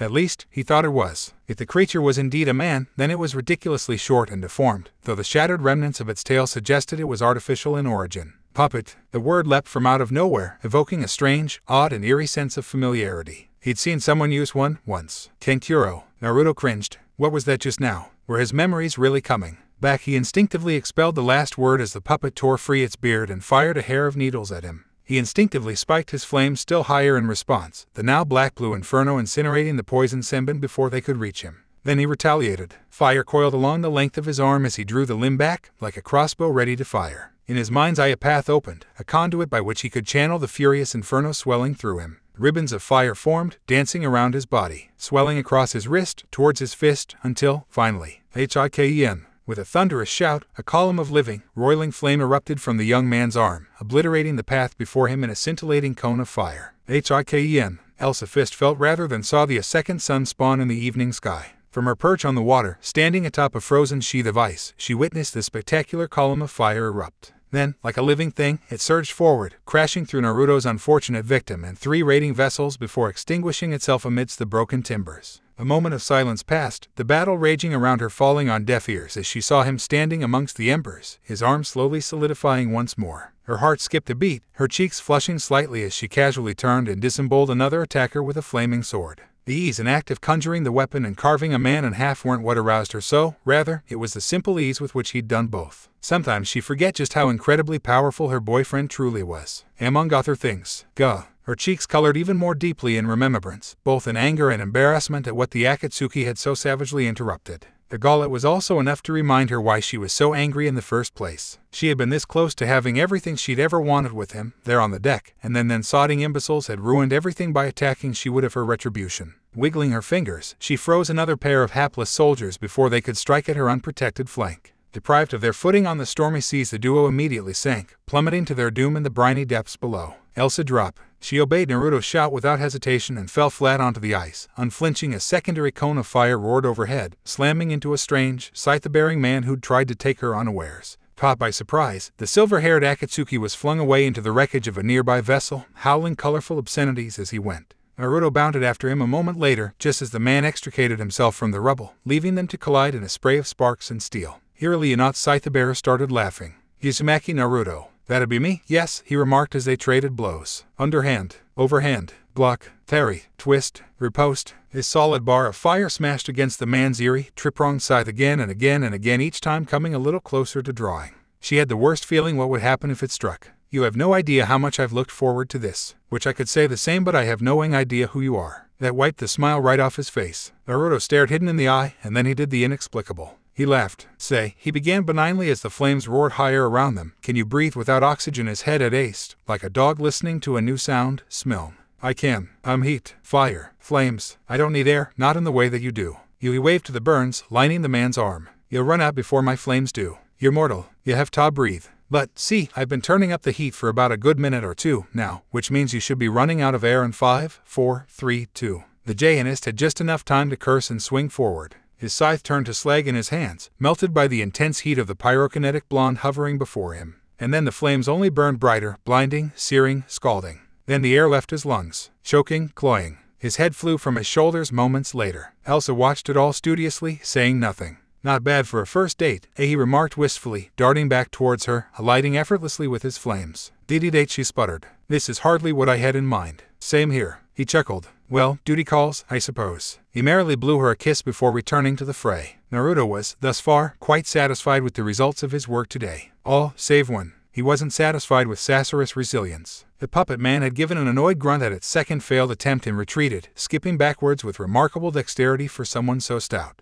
Even then he wasn't quite fast enough. or smart enough. A truly wise man would have simply leapt aside, allowing the pillar of flame to pass them harmlessly by which they could use the opening to attack. This man, whomever he was, apparently thought in this arrogance that he could outrun it, evade it somehow. He did not. Instead, the aptly named Fire Fist roared across the open ocean like wildfire on oil, snatching the puppet man's body up and driving him down into the water. Even as the blast extinguished, the sheer force of it drove him through vessel after vessel, down through the ice, and buried him beneath the waves. Something like that would have slain a normal human. Not this one. To the blonde's annoyance and dismay, the hulking puppet master reappeared moments after he'd dealt with Hidden. Dripping wet, missing his hat, most of his cloak torn away, and the strange mechanisms of his puppet savagely burnt, but still alive. And very, very angry. Not bad, boy. The puppet twitched and writhed, assuming a standing position once more, its jaw working weirdly. It's been a while since someone damaged Sasori this much. Sasori his name, or that of the puppet, he wondered, and how in the bleeding hell did he know that? Yeah, off. You've really changed, haven't you? The man growled, the syllables sharp and harsh. According to that brat's report, I was expecting some snot-nosed punk. You're actually quite capable. You anticipated that some of our men were wearing explosive tags alongside Deidara's explosive clay beneath their cloaks. An audible note of admiration leached its way into his words. You detonated most of them prematurely before we could use them as bombers as we'd intended. Clever. Ah, so that explained the cataclysmic explosion earlier. Naruto blinked at that, momentarily taken aback by his enemy's respect. Deidara, how was that, though? Thanks. Nothing like that pink-haired one. The man continued, admonishingly. All she did was smash things. No technique, no art whatsoever. Somewhere in the back of his head, the blonde felt just a twinge of unexplained anger pluck at his hairstrings. He didn't know why, but for some reason, he wanted to beat the living tar out of Sasori now. A muscle jumped in his jaw at the reminder, his fingers twitching, curling into a sparking fist, a cauldron of power boiling in his gut. She died crying for you, actually. Is that supposed to make me angry? He blinked. I don't even know who she is. Then it's irrelevant. I hate making people wait. The creature continued in a gravelly tone, beginning to shuck and buck as something emerged within. And you've kept Leader-sama waiting for far too low. Burned. Naruto snapped his fingers mid-rent and Sasori went up in flames, shrieking like a banshee. His screams were like sweet, sweet music to the man's ears. When someone emerged from that puppet's shell, Naruto set them ablaze, too. It was only when the ashes fluttered onto the sea that he finally relaxed his immolation technique. He shuddered softly, gazing upon the last remnants of a creature who, even in his last moments, hadn't even been human. He turned himself into a monster, all for his art. So uncivilized, he muttered to himself. Then he went back to charboiling entire ranks of soldiers. Whistling a merry jaunt as he did so, he, working with Elsa and Itachi, had them taken apart in relatively short order. Without their leaders, they were cut off, a bandless force overwhelmed not by quantity, but quality. Even with their numbers, they never stood a chance. All in all, Elsa decided, it was a nice first date. Kristoff lurched back to life with a gasp. His mind lurched even as his body scrambled into action, broken pieces scrabbling at reality that wasn't quite there. The gaudy walls of one of the palace rooms, Anna's room, greeted his blurry vision, the burgundy color of the walls serving as an eerie reminder of the wise slaughter he'd witnessed set off the assassins that had stormed the halls and attacked. But that had been in Elsa's room. The walls, they were blue, and its bed was a queen-sized, easily large enough for 2 or more people, not the small mattress and bright amber walls upon which he found himself. Which meant, unless an interior decorator had visited the palace since his lapse of consciousness, this was not, in fact, the queen's room. He wasn't there, shouldn't be there, but it was, and so was he. He wasn't dead. They say your life flashes before your eyes, right before you die. They were wrong. He hadn't experienced any lingering flashes of himself or Sten. One moment he'd been bleeding out on the palace floor, watching in mute, despairing horror as the squirted between his fingers. Unable to move, unable to breathe as the assassins set upon Anna. Blackness had taken him before he knew anything else. But it was not to be. One moment he'd been a hair's breadth from death's door, and then simply wasn't. He was alive. But how his hands fumbled for the wound, grasping at the hole that had once occupied his. He remembered being stabbed, experiencing the bone-crushing pain of having his heart perforated by the blade, falling forward, seeing Anna stand over him, then nothing. How was he alive, when he'd clearly been dead? He wondered at that for a moment, cringing at the bone-numbing pain in his. Dead, or so close to it that he'd thought it one, and the same fingers fumbled at the dressings wrapping round his naked torso, trying to find the wound. I wouldn't touch that, a musical voice chimed from across the room. I healed you as best I could, but if you open the wound. That voice alone was more than enough to still his questing fingers. Kristoff jerked around, searching for the speaker, startled. What he saw took his breath away. Anna, because it was Anna. The crown princess of Arendelle sat no more than a few feet away from him, nimbly perched on a windowsill across the room. One long leg hanging languidly over the edge and the other tucked into her, exposing the slender expanse of a thigh. Kristoff colored at the sight of that much skin beneath that blue robe, but that embarrassment faded when he caught sight of her stark blue eyes, glittering like diamonds in the night sky, so much like her navy-colored hair, cut short. Honestly, if it weren't for her voice and the freckles, he wouldn't have recognized her at all. But that look in her eyes, it wasn't right. Something cold plucked at the strings of his heart. "Anna," he repeated once more, speaking slowly this time so as to gain her attention. And she didn't look at him. Her bright blue eyes remained locked on the roiling waters in her hand. "Something you needed: water. Ebb and flow. Flow and ebb." She nudged at it with her fingers, making different motions, shaping it into strange forms and figures as he looked on. It felt wrong. She felt wrong. One look at those big, bright blue eyes nearly sent him gibbering with fear. A single, solitary glance told him this wasn't the same innocent girl that he'd traveled across the mountains with in search of her sister. This was not her. It wasn't. "Are you all right?" "Fine," she nodded, still not looking at him. "Just fine." "Oh, I don't think that'll work out." Her voice came off as light and cheery, but there was an air of detachment to the words that hadn't been there before. "You've been a wonderful friend, but I think," and here she had a small moment of pause, "that we should see other people. After all." Now she cut herself off ruthlessly, a dark shadow sweeping across her face. For a moment he couldn't see her eyes, those bright blue orbs hidden in behind the curtain of her navy tresses. "Well," she began again, speaking with measured, maddening calm, "I guess you could say I've decided to pursue someone closer to the family." Naruto? Was she going after Naruto? Oh dear. Kristoff blanched, a twinge of pain stabbing at his heart. He'd only met the man briefly, recalling little beyond the fact that he seemed to shimmer with an inner heat and a ready smile, sanguine and charming, and utterly devoted to Elsa. He'd seen the way he looked at the queen and him. They were simply besotted with one another. No, Naruto as likely didn't have room in his heat of a heart for another, no matter how much Anna might wish it were so. Unbidden, the blonde's last words to him on the docks rang clearly in his mind now. "Break her heart, and I'll break you." Well, there was certainly no danger of that, now. "Anna," he began slowly, choosing his words with great care, "what happened to men who tried to kill you?" She turned to look at him at last. Then, in the look in her ice maker from his perch atop one of the new the newly recovered Natsu let out an almost fearful squeak, as though sympathizing with him. A blink. "I killed them, of course." She said it as though it were the most obvious thing in the world. "They wanted to hurt me." His eyes were drawn to a pale scar, running down the side of her cheek alongside the oh-so-subtle mark silvery in the light where a poisoned blade had bit into her face. It only seemed to enhance her beauty, but that beauty was a terrifying thing, no longer innocently bewitching as it had once been. "And the guards," his voice was little more than a dry croak, "had to kill some of them, too. They didn't recognize me." Kristoff let those words stir in the cauldron of his mind for a long moment before deciding to lay back down.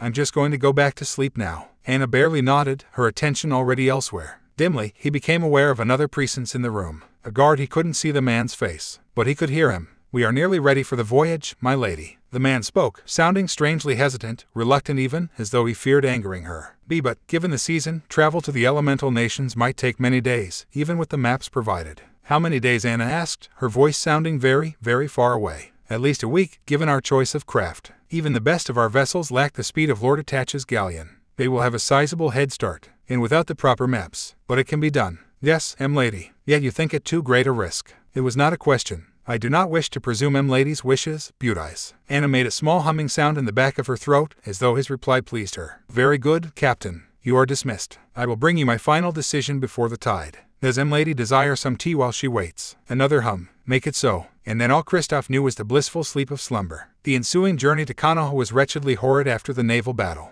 Under Attach's watchful eye, repairs were made, supplies scavenged from the bodies of the enemy and their last remaining ship. Survivors were interrogated and then dispatched with ruthless temerity. Elsa watched as their bodies were consigned to the sea, willing herself to look and not flinch. These men and women had tried to kill her and Naruto. They deserved no mercy, and they received none. The voyage itself soon suffered mightily under a terrible storm in which Elsa promptly discovered that she was painfully sensitive to seasickness. The incessant thrashing threatened to sink the ship at any moment, send it floundering amidst the towering, frigid waves and plunge them into the abyss. Eventually Naruto was called out onto deck with her to help tend to it. Fire crackled from his hands like a thing alive, turning ship-sinking waves into harmless steam. Once, she even watched him catch a bolt of lightning and redirect it, sending the jagged bolt screaming into the sea. Blue, black fire raged from him all the while, steam crackling from his shoulders as he fought relentlessly to keep them afloat. In part Elsa worked her own gifts, shattering waves into harmless frost dust, erecting great walls of ice to shield the sailors from harm, plucking others from the sea when they fell overboard. Nearly all of her power was exhausted during that first night, further compounding her illness. Looking back, it certainly explained her intense aversion to sailing henceforth. The rest of her trip was subsequently spent in the hold, trying to keep a bit of food down, inevitably heaving it back up. Nato stuck dutifully by her side throughout, holding her hair out of the way and soothing with the occasional massage. Itachi surmised that Akatsuki might have had something to do with the relentless waves and incessant rain. If he was right, she was determined to visit swift, icy vengeance upon them. There was no rest once they reached land either. The moment they disembarked, their guide force marked the contingent of soldiers he'd brought bringing them into the land of fire at a blisteringly swift pace. From there it had been a hard march westward and northward, even mostly across open roads. There were delays and problems at every halt, attacks by bandits, vagabonds, and other strange creatures human-like in near appearance but with pasty white skin, always trying to kill them, absorb them, steal their chakra. White Zetsu, Itachi explained to them later. The main foot soldiers for Akatsuki, little more than grunts, almost limitless in number. Hard to kill, hard to fight, and easily capable of taking on the appearance of nearly anyone.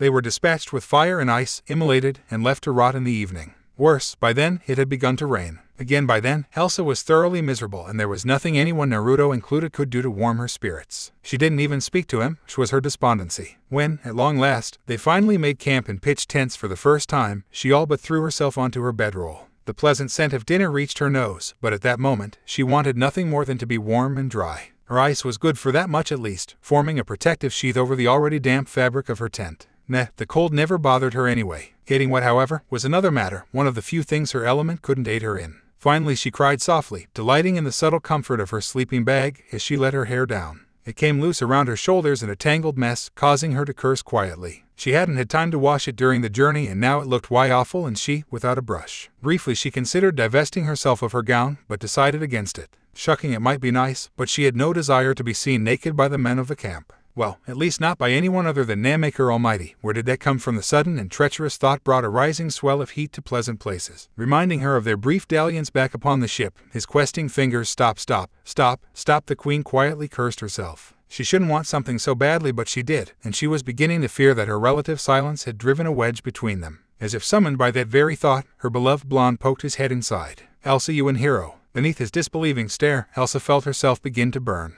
It started slowly, a rising warmth in the back of the neck, then her forehead, now her face, her cheeks, because Naruto was staring at her. Really, truly staring, as though he'd just seen her for the first time. Her hair, her face. In that instant she was almost certain she looked absolutely awful, but what came next took those dubs and crushed them into oblivion. He did a little double take, gawping slightly, then hurried into the tent, sealing the flap shut behind him. Idly, she noticed he was carrying a platter of steamed buns and a bit of venison, doubtlessly caught by their trapper only a few hours ago. Elsa's attention was decidedly elsewhere. You let your hair down. He smiled, disbelieving. Well, haven't seen that in a while. Embarrassment burned her cheeks. Why yes, well it's stupid. I don't even have a brush. Ah, but I do, grinning. The prince pushed the platter aside and plunged a hand into the satchel he always kept at his hip. When it emerged, he was clutching a familiar comb in hand, a very familiar comb. Hey, that's mine. Indignant, she bolted upright, her hair trailing after her in a curtain of pale gold. Give it. Naruto offered no resistance when she snatched it from his hand, but when she made to move away, he was quick to snatch her wrist in return.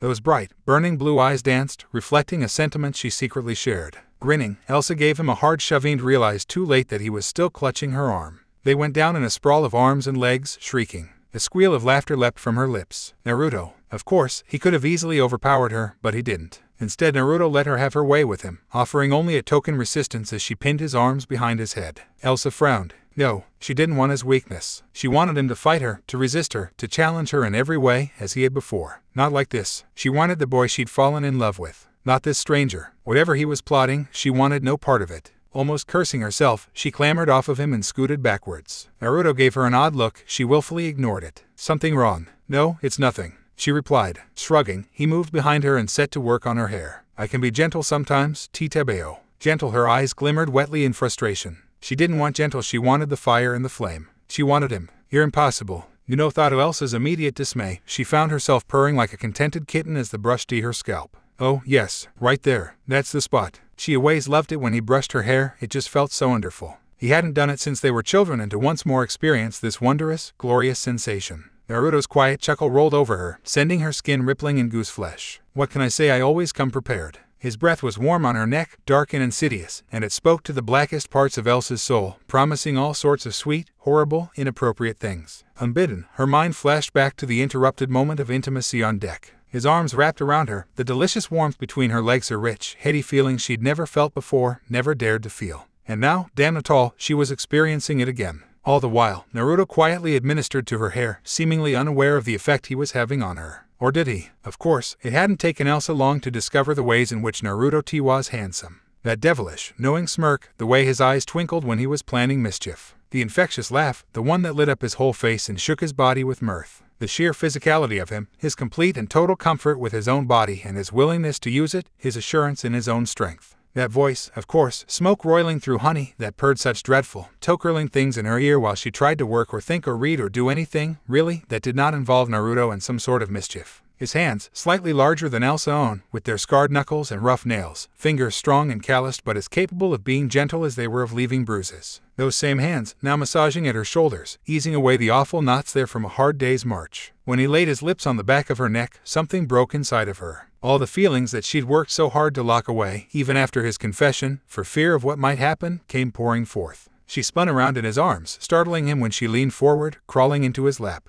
Her lips boldly brushed the outer lobe of his ear. "I was thinking we could pick up where we left off." Hey, he blinked, going very, very, very still against her. Anxiety threatened to overwhelm her. Why, you know what I'm talking about, don't tease me." She flung a hand forward, freezing the tent solid, ensuring there would be no intruders. Naruto's breath spouted before her in a small cloud of warm steam. Her eyes glared down at him, hard chips of blue diamond. His own widened. Oh, impatient, she kissed him, and he came alive in her arms. Now it was Elsa's turn to gasp as he grabbed her, bodily slamming her up against the icy wall she'd just erected. His mouth was hot and hungry against hers, so much like his element, and she opened for him eagerly, her tongue meeting his with equal fervor. Yes, her mind sang, body arching against him. This was what she wanted. No more interruptions. Not this time. Her mind committed itself to every moment, memorizing, experiencing, savoring every one. When they finally pulled away for breath, Naruto's eyes shone red. "I think I might be able to do something about that." She laughed like a young girl as he tossed the brush aside and took her in his arms again. The tray of food lay in the corner forgotten, its pleasant smells a mere distraction at best.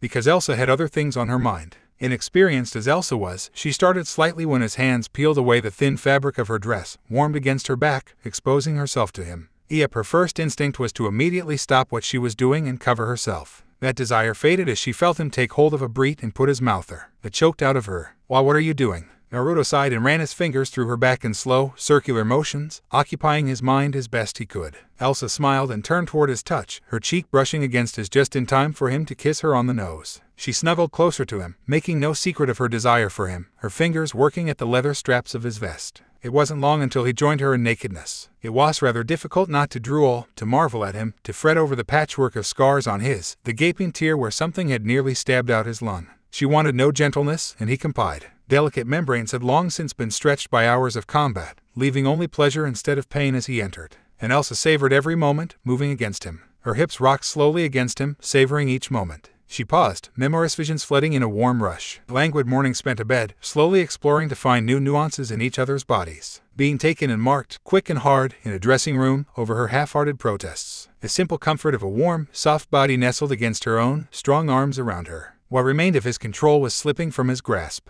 His body was so sensitive it felt like he was going numb. It was preparing for something, and it was something he wanted with such ardor it hurt. He couldn't concentrate, focused only on her mewls and cries of bliss when he hit particular spots that made her toes curl, dedicated solely on the beautiful agony that sent his every muscle into spasms when their hips made contact. He could feel now familiar contractions coming on, and grit his teeth in the blind desire to have her join him in climax. Elsa, her legs wound behind him urgently, forcing him deeper still, and everything shattered at once. Her wail of release would have surely woken the entire camp, but it never left her mouth. Instead she found it muffled in his mouth, her mind filled with the ecstasy of orgasm. With a hoarse cry his control broke, pain and pleasure mixed in an inescapable force that sent him over the edge and filled her willing body. "Naruto," she moaned contently at the wet heat that flowed into her, meekly gasping as the last of their little icy tent melted, and she shuddered in the aftershocks of her strongest climax yet.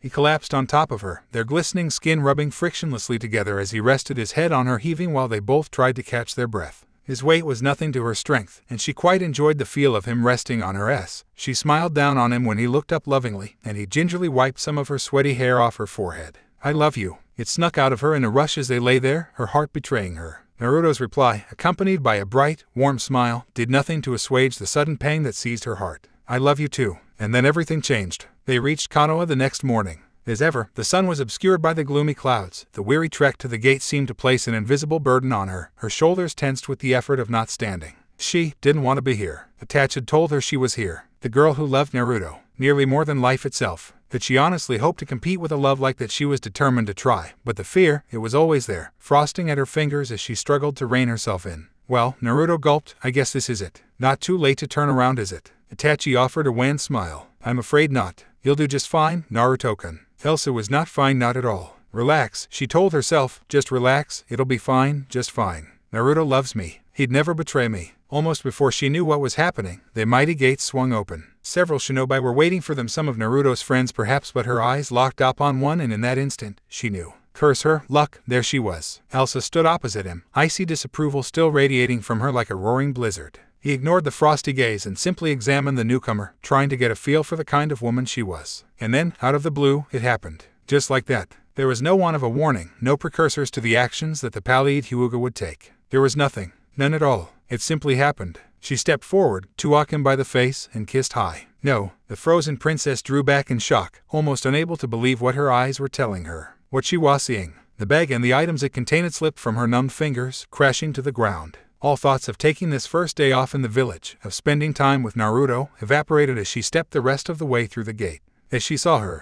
Hinata, for this had to be her, was kissing him. Him, Naruto, her Naruto, and he was just standing there, his eyes wide with shock. Yes, but in the same vein, he did nothing to push her away. Elsa took a small step backward, then another, and another, and another. She watched his arms rise, though whether to draw her close or push her away, she knew not. She didn't want to know. She didn't want to see. Every instant that she watched was like a hot, jagged knife in her, slowly cutting out her heart. No, and everything fell apart. Elsa, it's not. With a heart-wrenching sob, heedless of Naruto's shout, she turned and fled. Yeah, fuck all kinds of duck. Many thoughts flowed through the mind of Uzumaki Naruto when the girl with the ebon hair Hinata kissed him, but looking back, he thought that phrase summed it up nicely. For a moment, just a moment, the fire in his veins turned to ice and he froze. A familiar pain flared in the back of his mind, the pain of something forgotten. He knew this girl, knew her, and his heart ached in her presence. Snatches of sound and memory like daggers in his mind, stabbing, slashing, slicing, and oh crap. You'll have to do this. A sigh snaked through his mind. I made a promise to Sakura. He's a traitor, let the Ambu hunt him, I don't want to lose you. Hey, I'll be fine. I've got Shikamaru and the others with me. Baka, I'll come back, Hinata-chan.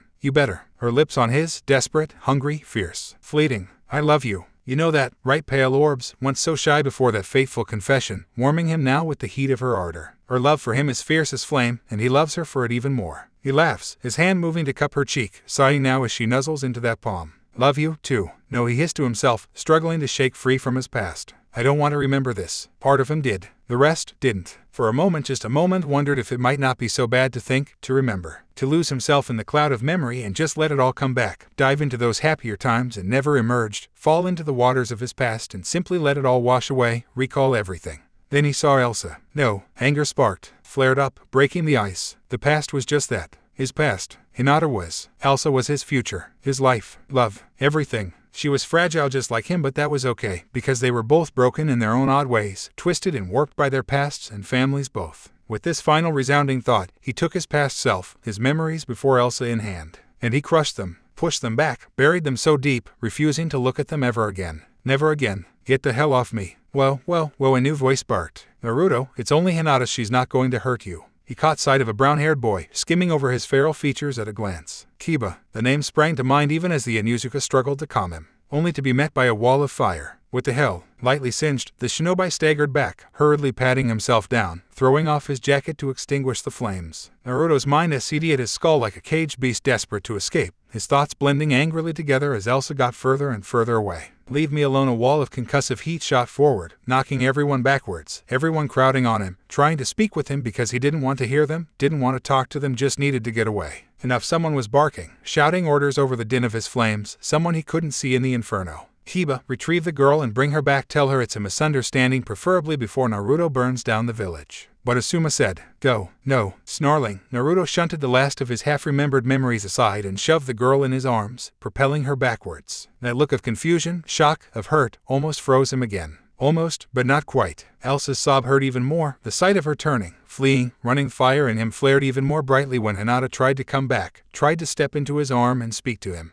He didn't want to hear it. Didn't need the foggy sensation her voice brought on. Hey, wait, she cried at his back. Naruto-kun. Though away steaming, he shrugged out of her grasp, half stumbling when she grabbed at his sleeve. I don't know you. Yes, you do. Like hell I do. When she touched his face, he felt tainted, unclean, somehow. Despite the confusion in her eyes, the righteous, baffled anger, the sheer ardor there, he lashed out at her with all his might. His hand cracked out, mercilessly, sending her sprawling. Something seemed to break in the dark-haired girl then, her fierce expression shattering like so much glass. A lifetime ago, it would have paralyzed him. Now, he felt only the tiniest pinprick of guilt for this strange, sad, sorrowful girl whom he'd forgotten. Just a touch of remorse, and he stubbornly quashed it the moment he felt it. refused to feel it as he stared down into those teary, lavender eyes. Please, what did I do wrong? She begged, sobbing softly. Just tell me what I did wrong. The elemental hesitated a heartbeat longer. You didn't do anything, he said. The guy you knew. His eyes drifted back toward the village, toward what appeared to be a rising pillar of ice in the distance. With both hands, he took the door of his past and slammed it firmly shut behind him.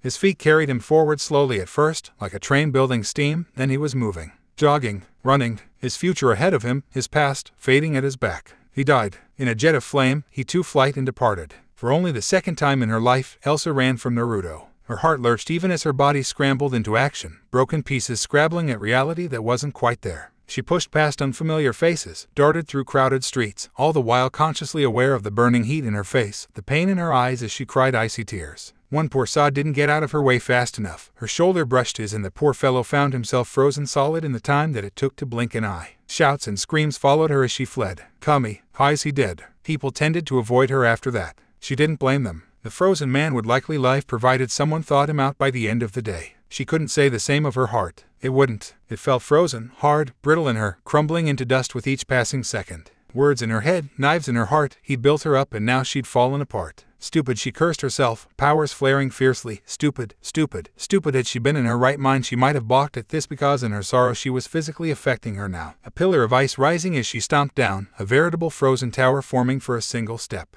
Instinct carried her as much as the ice now, lifting her a solid mile high into the air in the form of a twirling ramp. Wind fluttered in her face. Freed from the confines of gravity, she traveled. But even her element couldn't last forever. Eventually the ramp gave out, depositing her in unfamiliar territory. Elsa didn't care, she just kept moving. The dark pillars of Konoha's forest walls, a training ground, perhaps greeted her blurry vision, the imposing color of the trees doing nothing more than to throw her off, confuse and misdirected her. Elsa stumbled and staggered and tripped over roots, not caring where she was going, so long as it was away from him. Nothing else mattered. When at last she could run no more, when her legs refused to carry her any further than they already had, she collapsed. Ungraciously, too. A foot chose to stumble over an upturned root and she fell, sobbing into the dirt, uncaring for what it might do to her face, her complexion, or the agonizing sound of her cries trickling into the steadily frosting forest. Her powers threatened to rage, spiral out of control, consume everything around her. Maybe she should let them. Let it happen. This village had done nothing but cause her pain. It's not fair. I love Levaim so why does it always hurt so much? Looking back, she didn't know how long she sat there, grieving. It could have been hours. Most likely, it was probably only a few minutes. When at last she cried herself hoarse, when her body simply refused to give her any more tears, then, and only then did she allow herself to rise. The anger, when it came, surprised her with its vehemence. Intensity. One moment she'd been reeling, cursing herself for having loved and lost. Next, a searing wave of indignation crashed down around her heart.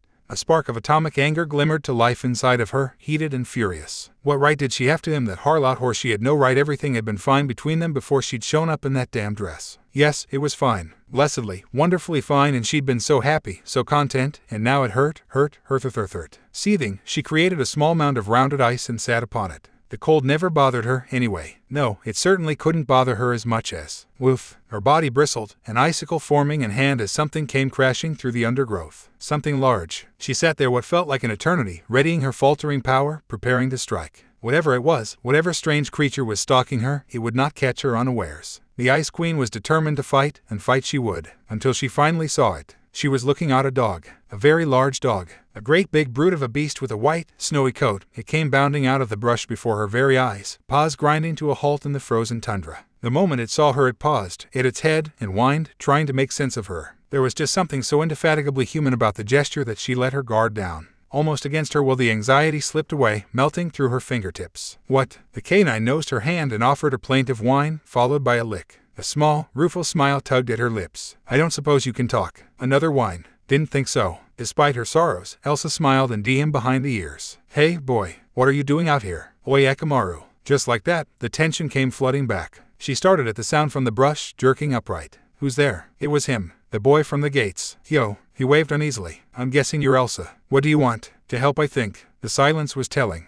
Kiba sighed, planting both hands firmly in his pockets. Look, I don't really know you, but I do know Naruto. When he says something when he loves someone, damn well means it. That's the problem. She heard his footsteps come closer, ignored them, until he sat beside her. Come on, you're our guest here. I ain't gonna hurt you, but I will tell you the truth. When Naruto loves someone, really loves someone, that makes it odd, I guess, for everyone. Unable to ignore him any longer, she raised her head, giving him a despondent look. What do you mean? You know what I mean. Dark eyes flashed. He loved Hinata first. Oh, there it was. And just like that, the burning rage in her belly turned into a frozen lake. Her eyes burned bright, the peak of her fury plunging to sub-zero lows. Kill her. The thought of taking life, once so frightening to Elsa, felt perfectly natural. She would find the girl Hinata had started this, and she would kill her. It was the only reasonable thing to do. She would freeze her slowly and shatter her into 1,000 pieces, then she would reconstitute them and break those pieces again and again and again until there was nothing left. Oi, Kiba grunted. You're leaking killer intent. A dangerous look flashed in her eyes, her head tilting to regard his within a frightening recompense. Probably because I'm thinking of killing someone. Inwardly, she laughed. If she couldn't have Naruto, no one could, of that much she would make certain. Part of her gibbered that this was madness, that this wasn't her, that she was losing her mind, but she didn't care. The sun of her heart was dying. All the warmth was turning to ice, and with it came a clear, crystal, cruel clarity. No one could have Naruto but her. If she didn't want to feel this pain, then she would prevail to prevent it. No one could have Naruto but her. Certainly not the Hyuga wench. If you think of going after her, you'll with the temperature dropped around them, her next words emerging in a frozen plume. Kill me. The Inuzuka made a squelching sound, shivering slightly at the frozen death he saw in those orbs. I'd prefer to avoid that. Naruto would roast me alive. Then get out, she hummed softly. Before I kill you. Kiba got. So did Akamaru. All right, I'm going. Sheesh, you're a nasty little thing when you're really angry, ain't ya? He sounded almost sad as he trekked off. Then the bastard, the insufferable, annoying, meddling little bastard paused, sniffed, and smirked. Before she could ask what the devil he was up to, the Inuzuka placed both hands to either side of his face and gave a loud hallo at the top of his lungs. Oi, Naruto, I'm done talking. Bro, she's all yours. You can stop hiding out there now. Come on out.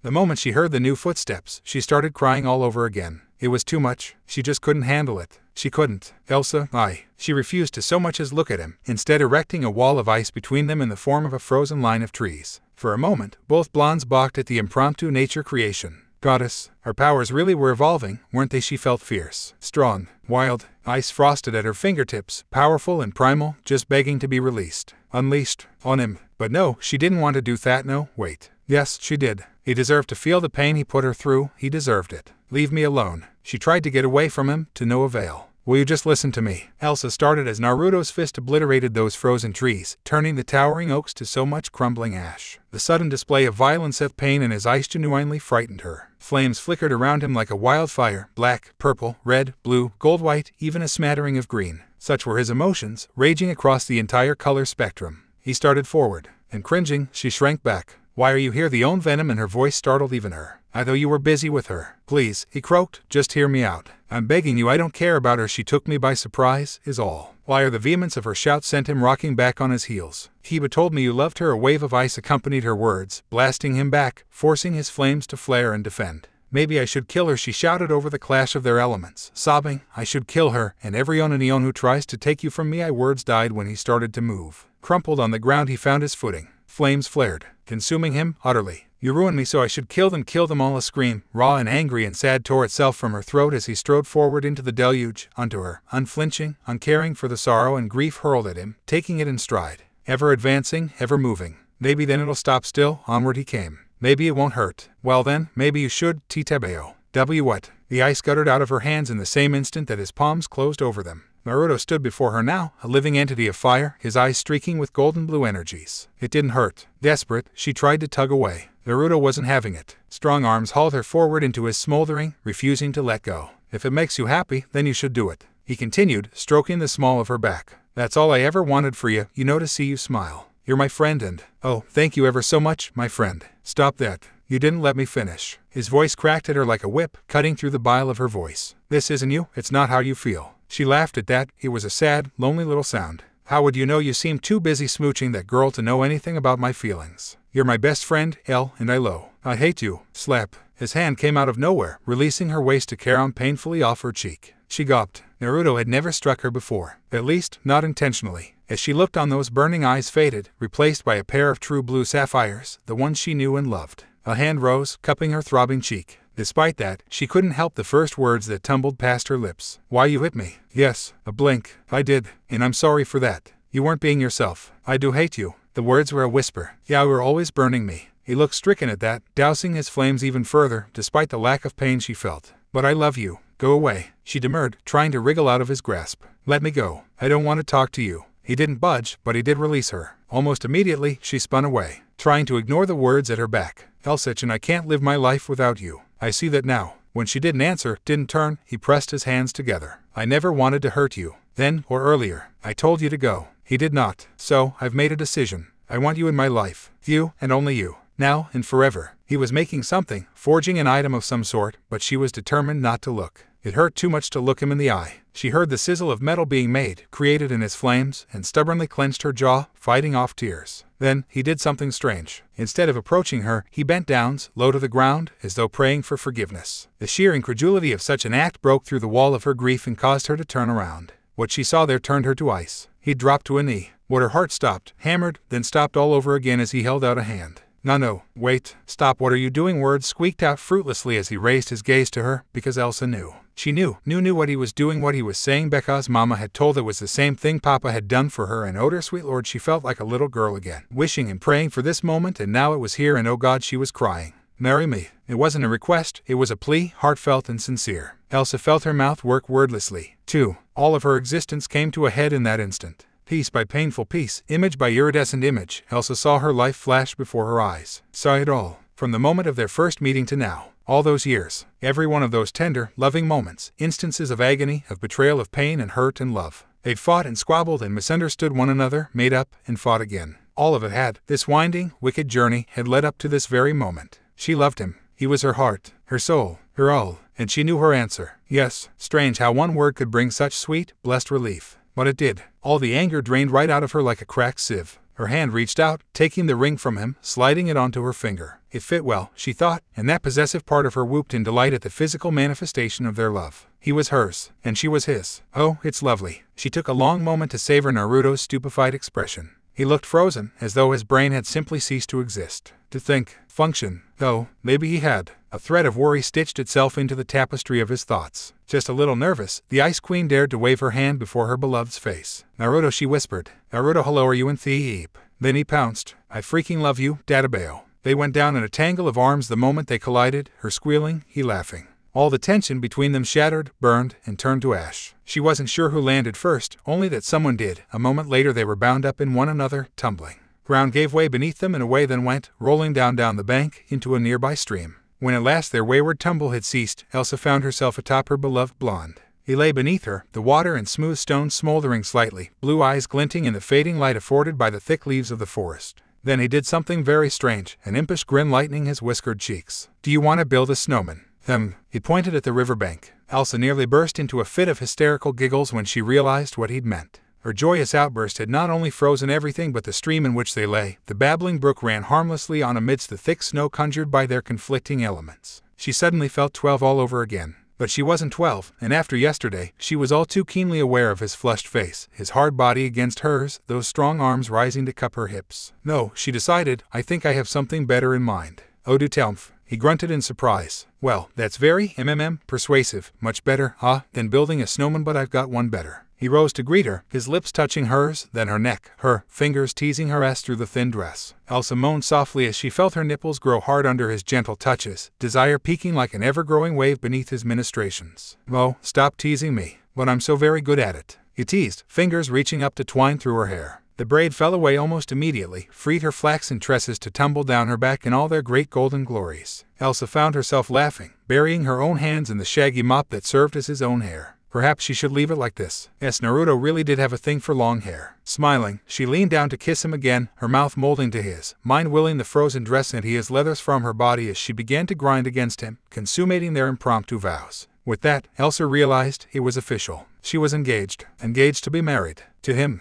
Naruto, the one person she loved more than anyone else in the world. No one would ever come between the two of them ever again. If they did, she resolved to end them in the most painful fashion possible. With his blessing, no less, it was everything she'd ever wanted. It was bliss. "You're mine," she purred possessively, rocking gently against him. "Only mine." Her fingers bit into his, hastening her up and down motions as she bounced atop him. "No one else can have you." A growl greeted those words and he surged up to meet her. Startled, Elsa went down with a muffled yelp, arms flinging around his neck in desperate support. There was no need. He lowered her down gently, as though they were making love amidst satin sheets, not here in the untamed wilds. Now it was she who felt the cool waters of the brook against her bare back, she who cried and writhed beneath him, she who locked her legs around his waist, urging him deeper, to hasten his thrusts. Her sensitive skin was aching, burning up, freezing, all at once as he hammered her home. "Yours," he agreed, kissing her hotly, caressing, never once ceasing his thrusting into her. Always, the two elementals took each other gently, unlike last time. Nor did they leave the forest for some time.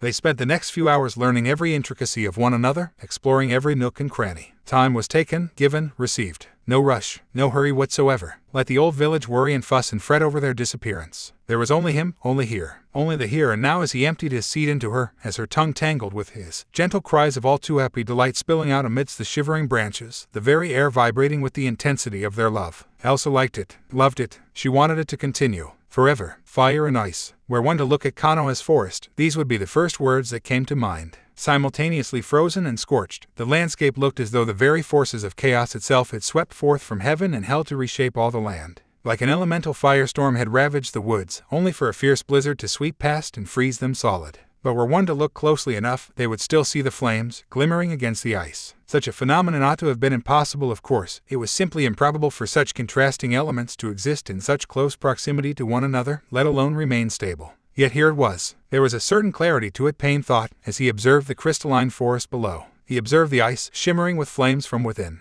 Once, he would have thought such a thing absurd. Fire and ice simply could not coexist with one another. But having seen it firsthand, witnessing this phenomenon for himself, the leader of Akatsuki found himself given pause. Mere moments before, it seemed like the perfect opportunity to strike, his chance to capture the Kyuubi's host while he was away from the village. Now, he could see a certain beauty in these elements that had consumed the region around the leaf. He'd been wise to reconsider his assault. His strength lay not in the elements, but in the skill possessed by his eyes, each body bonded to them. But these two, they had a different bond. One he was all too wary of. Fire and ice, frost and fire, heat and cold, existing side by side. A peace balance had been forged between these twin elements, impossible as it might seem. But more than thought, a bond. Years of tension and repressed emotion, finally released as it ought to have been so long ago. A positive change. He knew enough about change to see that, to respect it at least. Change was often a painful thing, but it was for the best. So too was pain. When one knew pain, so too could they understand the pain of another. He suspected Uzumaki Naruto already knew pain. Somehow that pain had done something to the Kyuubi long ago, broken it down, altered it into this thing. Had it died, long ago, leaving its chakra behind, condensed as the very element of destruction itself perhaps. He could think of no other reason, assuming there was, in fact, one why this whelp was able to wield the element of fire. And this Elsa character his spies told him of. What was she? They each knew pain, and so, they understood one another. Thus, they had a bond. And now, something more. It was almost enviable. He'd known the pain of bonds, once. A pain he'd thought to have put behind him long ago. Perhaps he hadn't. Perhaps, somewhere in this wretched shell of his self, that God longed for the understanding these two strangers shared. He was curious about a great many things, most concerning them, yet those inquiries would have to wait. Yes, Naruto and Elsa understood one another, and in that, they had strength. They did not, however, understand him, nor did they his motives. And at the center of this pain, this strange change that he could not yet bring himself to comprehend, one would find too. The Rinnegan told him all he needed to know for the time. This would be no base challenge to overcome. No matter. He would marshal the full might of Akatsuki to march on this village, and then, at long last, after all these years, the world would know peace. But not yet. Wano was not yet the time for that peace, nor was it for him to strike at the pair personally. Not yet. After all, that was what he had minions for. Morning. What where are we? Elsa stifled a happy, albeit confused laugh as consciousness returned to her. Sensation trickled back in a series of pins and needles, reminding her she'd slept on her arm again. Ice blue eyes fluttered open slowly, but her body didn't feel like moving, so she simply snuggled deeper into her partner's. Naruto, his arm curled tightly around her waist, his breath a delicious tickle against her neck as he laughed and pulled her closer. Pretty sure we haven't left the forest. His voice drawled in her ear. She didn't have to see his face to know that he was smiling. So was she. Her hands tightened around him again, not for fear that he'd disappear, but merely out of a desire to keep him close. Mind funny how the fear she'd felt had seemingly evaporated overnight. Wait, was it night? She didn't remember, and when she looked up, dark clouds obscured her vision in the tree line. The last thing she recalled was accepting the proper papapu. Oh my God. I quote am engaged. Memories came rushing back in a flood of shock and pleasure, the former so intense that the Queen of Arendelle bolted upright and headbutted Naruto in the noggin. Oh, sorry, she exclaimed hurriedly, sitting up. She had to see it again. Had to know. The poor blonde toppled backwards, hissing softly as her forehead collided with his. Elsa glanced over at him briefly, admiring his and uttering an apology before her gaze swung westward. What she saw there threatened to send her heart pounding all over again. "Ah, there." It stared back at her and she added, and all the tension gusted out of her lungs in a single breath. All her hopes and dreams wrapped around her finger. A simple gold band inlaid with cobalt and engraved with the simple inscription, "Love is hot and cold." Oh God, that was so corny. So Naruto, just thinking about it made her heart soar and grin like a smitten schoolgirl. Unbidden, a snicker snaked past her lips and she clutched her ring finger tight to her. So he did ask, it wasn't a dream after all. Huh. Naruto tilted his head and watched her fret in silence, mystified as his Snow Queen continued to fidget and giggle darkly to herself. He'd always been a screw when it came to people. Never been the best at reading people, especially Elsa. He was prone to making mistakes when he didn't understand the situation, but after the hell they'd raised, he was loath to make such a mistake again. Especially after the chaos they'd endured to get here. So it was with great trepidation that he ventured. "How does it feel?" Elsa's head whipped around so fast he was certain she'd given herself whiplash. By contrast, her smile was tiny, almost shy. She absently fingered her ring hand, almost as if she were trying to remind herself that it was still there and she wasn't imagining things. She looked so heart-wrenchingly adorable in that instant that Naruto simply couldn't help himself. His arms found Elsa, wrapping around her waist before she could think to do anything otherwise. She laid her head against his, sighing. Well, I wasn't expecting it. Boy stabbed me right in the heart, why don't you?" He laughed. No. The ice wielder looked up sharply at those words, panic gleaming in her eyes. "I mean, I like it, no, I love it." Naruto deadpanned, willing himself to bit back a smile. "I'm not sure I believe you." "I'm serious." She gave him a light shove. "And I'm not." Calloused fingers traced the gentle curve of her hip and Elsa felt herself shiver pleasantly. Why were they naked again? Oh, right. She remembered. That had happened. Several times. Many times before passing out from exhaustion. It would certainly explain the abrupt explosion of elements, the gentle warmth of flame and ice tickling her legs. Speaking of which, idly, her fingers traced his ribs. Naruto yelped and drew back as if he had been stung, an utterly unmanly shriek leaping from his lips. Hey, that tickles, you know." Elsa grinned as she seized the advantage and pushed him down to the frozen grass. Turnabout is fair play. The look she gave him was almost innocent, but the sway of her hips against him said otherwise. Assault. Why, yaoi." Her words warped into a strangled yelp as his legs locked around her waist. Then he rolled, dragging her with him. The world spun wildly before her and within moments she found herself staring up at the blonde.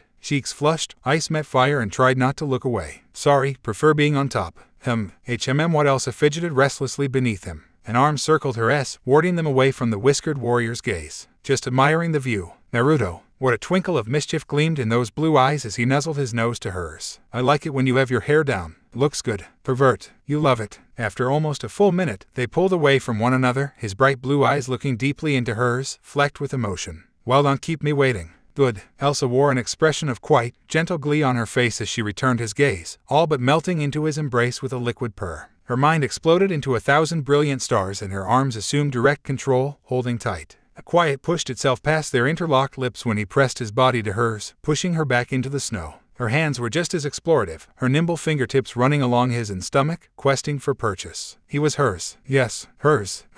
He was hers, and no one else, certainly not that pale-eyed whore. "Do you love me?" It slipped out before she could think to keep quiet. Naruto stopped kissing her, and the song in her veins died. "Akolene." He leaned back, regarding her with a quizzical eye. "Where did they come from?" Elsa fought down her anger. Just answer the question." "Of course I love you." She watched him carefully as he brushed a stray strand of gold from her forehead. "More than her." "Yeah." Just like that, the answer was stark and immediate and just as startling for her. She wanted to trust him, to believe that he'd given her the ring because he loved her, because he cared. But old thoughts and regrets and insecurities crept in, pushing at her. And Naruto smiled. "Yes, I'm done with that chapter in my life." His expression didn't waver, not in the least. "I'm marrying you, aren't I?" A kiss landed on her temple, lips brushing the outer lobe of her ear. "And yes, before you ask, it's because I want to have you all to myself and do terrible, naughty things to you when no one's looking and have loads of blonde, blue-eyed babies together." Babies. A series of wild images popped into her head before she could stop them. Steam burst from her ears, threatening to overheat. Oh dear creators, she hadn't thought that far yet. Elsa earthed to Elsa. "I'll believe you. Don't tell me you're thinking about kids already." "I'm not idiot, knock it off." "Yes, my queen." Naruto laughed and kissed her again. But even the prospect of romance could only distract them for so long. They both woken restless to begin with, and now Elsa felt the full weight of that anxiety pushing down around her. The prospect of continuing the kiss, tempting as it was, simply didn't distract her. Daring to look away, she finally caught sight of their surroundings. Glittering gems of ice and fire lined the landscape, shimmering with inner light. Unlike the chaos they'd wrought back in Arendelle, these elements possessed a certain sort of harmony to them. Gentle and deceptive, the sight laid out before her eyes. These giant, sprawling walls and caverns seemed to suggest more had been at work than she knew. As if they'd created their own little world. No wonder he was feeling too darn confident. If she'd seen this earlier. Did we? There might have been a blizzard at the end of that last bout for we passed out, Naruto confessed sheepishly, scratching the back of his head. In a firestorm. At the same time. Pretty sure we just froze and burned the forest. Elsa guffawed, smothering her laughter with a dainty hand. No, yup. On that note, reluctantly, she summoned up her garb. Awa, Naruto whined. Do we have to? If we keep it we're like to do more than terraform a forest, she pointed out. Naruto nodded in resignation. Then he blinked. Oi, is that black? I think it's a nice touch, don't you? An ice blue iris appeared over the slender expanse of her shoulder as she slid into the new dress, crafted from her element. Black ice is deadly, strikes when you least expect it. The blue itself was so dark as almost to be considered cobalt, a far cry from the bright, blue colors she'd utilized before. It suggested innocence and offered the promise of violence at all once. It helped her radiate a confidence she didn't always feel. Naruto whistled softly. Damn it, woman, that is hot. Spoil me all you want, I'm still getting dressed. Did I mention you're beautiful? A light flush dusted her cheeks. Oh, and the incessant flattery continues to pour forth. The Ice Queen hummed softly as she nestled her mouth into the hollow of Naruto's throat, planting a light kiss on his nape. And she did feel flattered. More than that. Serene, even. Stronger, somehow. As if the moment he'd put that ring on her finger all her uncertainties had washed away. But she was different. Changing. The anxiety was still there, lurking beneath the surface, but she did her best to ignore it. She was different, she told herself. Not the same. She knew in her heart that she would sooner die than leave him. Now, found ya, HNN. Elsa started violently as a new voice pierced their glen. Blue eyes cut across their little world. Narrowed, widened. She saw the cloak, those clouds, that obnoxious ponytail. All her word dragged to a crawl, time itself dragging through muck. She watched, paralyzed, as he dipped a hand into his pouch, offering up that strange, weird moith in his hands. And it was then that she knew. Akatsuki. One word encapsulated her existence in that instant. Shit. Oh, I don't think so. Naruto didn't even look in the direction of the voice, but he did twitch. Busy with my fiancé right now. Would you kindly die? He simply raised his right hand. And fire. A streak of white and blue registered on the horizon, a roaring wall of heat and death, a lancer moving faster than most men, monster or shinobi could react. Even Elsa, with her enhanced senses, barely saw anything more than a streak of blue flame. Poor Deidara never saw it coming. He could only stare down at the gaping orifice in his where his heart should have been. Well, that's not fair at all. Sorry, we don't give a. Naruto grunted, shunting the smoldering corpse off his elongated burning spear of an arm. The assassin toppled from his appendage without so much as a sound, corpse turning to ash the moment it struck the ground. A second blast of fire picked up those ashes and scattered themselves on the winds. Was that guy Akatsuki think he was? Elsa sighed. Well, that was anticlimactic. She was going to find them. Somewhere, somehow, someway, soon. Just the thought of it nearly caused Anna to lose control of her element, creating a fine mist around her as she walked. None had dared to question her on the road, and now that she'd finally reached the forest itself she felt eerily at ease. Almost calcum, even. Animals shied away from her presence, and if anyone dwelt in these woods, then they were inclined to let her be. All the better. Foreign nations really weren't so bad, she decided. At first she'd been terrified of leaving Arendelle at all, new powers or no. The idea of leaving her homeland was still a foreign one, and she knew next to nothing of the lands beyond the Great Sea. She knew next to nothing when it came to sailing, so she couldn't venture out that way herself. In the end she'd been forced to convince a captain to take her there. It had been an enlightening experience, to say the least. Very enlightening indeed. She hadn't truly understood the extent of her abilities until that moment. Funny how a man responded to having the very water in his body bent against his will. Anna had never known that the human form was comprised of so very much of it, all just awaiting her will. His crew proved most pliable once they saw what was left of him.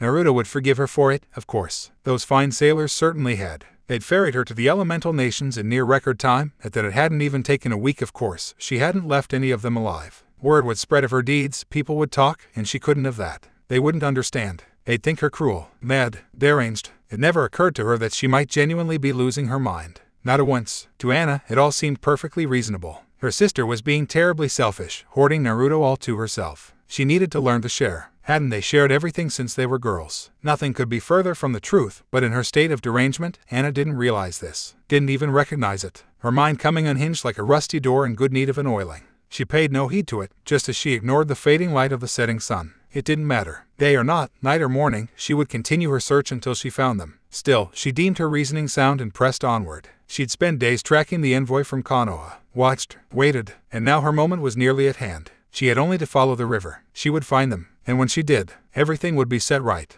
Kiba wasn't at all surprised to find Deidara's near the riverbank. What was left of him, at any rate. Well, he sighed shortly, why am I not surprised? Thrown to the wayside like so much refuse, the once proud bomber's body was little more than a shriveled-up dust. If not for the wisps of blonde hair and tattered cloth amidst the many markings peppering the trail, he wouldn't have recognized him at all. The Inuzuka felt no pity for him. The explosives expert had willingly gone up against two elemental, near gods in their own right, fire and ice, who in their right mind would do that. It was like jumping into a hurricane and opening a parachute. The only result could be chaos and a messy death. Shinobi might be able to use jutsu to bend the elements, but they couldn't control command it at a whim. There were limits. A ninja could not snap their fingers and obliterate a swath of forest, nor could they use that flame to fly. A ninja could not create a blade of ice, nor force an entire country into a desolate winter wasteland in a fit of rage. Elsa and Naruto knew no such limits. They scoffed at them and pushed them aside with sly ease. Their feats stretched the imagination and boggled the mind. They were living incarnations of their element, near godlike in terms of raw power, and together they were near unbeatable. Should they ever realize their true potential, Kiba was certain the elemental nations, no, the very world itself would tremble before them. Granted, Naruto and Else did not seem the conquering sort, but one never knew these days. The same had been thought of Itachi before his deep cover mission.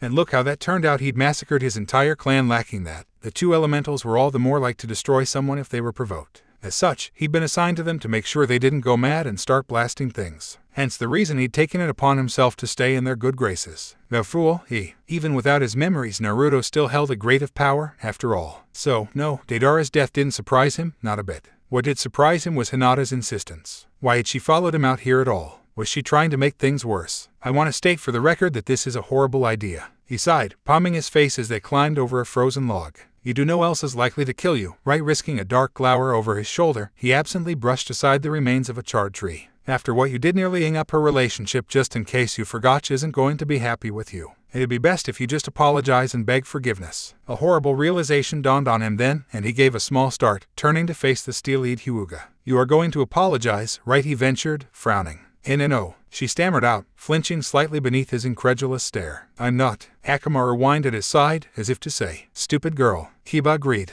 wholeheartedly. I'm not apologizing. Kiba's jaw dropped. Idiot, what are you thinking? Grabbing her by the shoulders, he gave the impressionable girl a shake. Have you lost your mind? You have, haven't you? You lovesick puppy. Words tumbled out of him as he thrashed her from side to side, sending her head lolling wildly to and fro. Maybe if he shook her hard enough he could knock some sense back into her. Anything was better than leading her to the Naruto now. If she did and tried something like that again. I had him first. Hinata cried between shakes. She can't just swoop in and take him. That doesn't matter. He doesn't even remember you, for crying out loud. It's been years. Then I'll make him remember. Her voice rose, becoming frantic. No, you'll make it worse. I will not. Krek. Kiba's hand arced out seemingly of its own accord, crunching into a nearby tree with a dull thud. Pain flared up his palm, but he ignored it. The alternative was giving Hinata a good smack, and that was something he very much wished to avoid. Still, his violent outburst appeared to have caught her off guard for the time at least, because she'd ceased her rambling for the moment. Pivoting to face the now very witty Kunoichi, he gave her one final, firm shake, desperate to make her see reason. He was entirely unprepared for the waterworks that followed.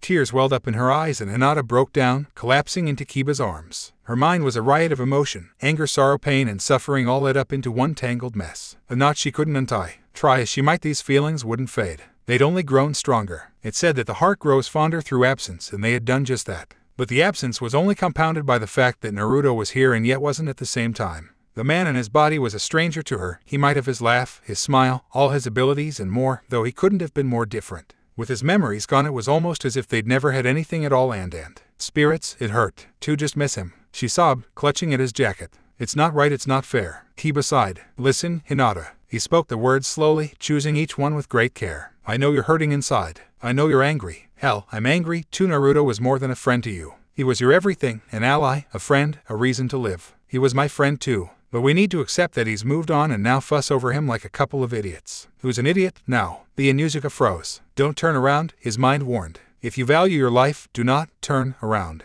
His body, however, decided against that sound reasoning. Turning on his good leg, he could only look on in silent horror as the brush near the bank of the river stirred and parted before the passage of the one who had spoken. Moments later, a familiar mop of wild, messy blonde hair emerged, followed by the rest of Naruto. Elsa wasn't far behind, her freshly darkened dress shimmering in the waning light of the evening. Judging by the way she didn't cling to him, and the aura of confidence she radiated, they seemed to have made up. Kiba's silent fears found themselves realized. So, he managed at length, looks like the two of you made up. Naruto's laughter surprised him, loudly and at great length. Elsa colored to the very roots of her hair. Naruto, what? The blonde blinked. Should I not have said that? I'm going to get you for this, she muttered. Long as you're on top. Something in those words must have triggered her, for the ice wielder grabbed Naruto by his coat and mashed her lips against his. Naruto didn't resist, on the contrary. Strong arms locked around her waist and gripped at her gown, pulling Elsa close even as her full lips sought his own in a frantic kiss. Hinata made a soft, squelching sound, but the two elementals utterly ignored her, wrapped up in one another as they were. In the end, Naruto was the one to break contact, leaving the queen mewling softly as they pulled away. Well, damn. It took every ounce of willpower Kiba possessed not to burst out into laughter right then and there. Even then his will nearly faltered at the slightly glazed look in the ruler's eyes. Under any other circumstance he would have been a little jealous. Now he was more focused on keeping his hide and that of Konohane in one piece, a task that seemed to grow more and more daunting as the aura of gloom around Hinata deepened.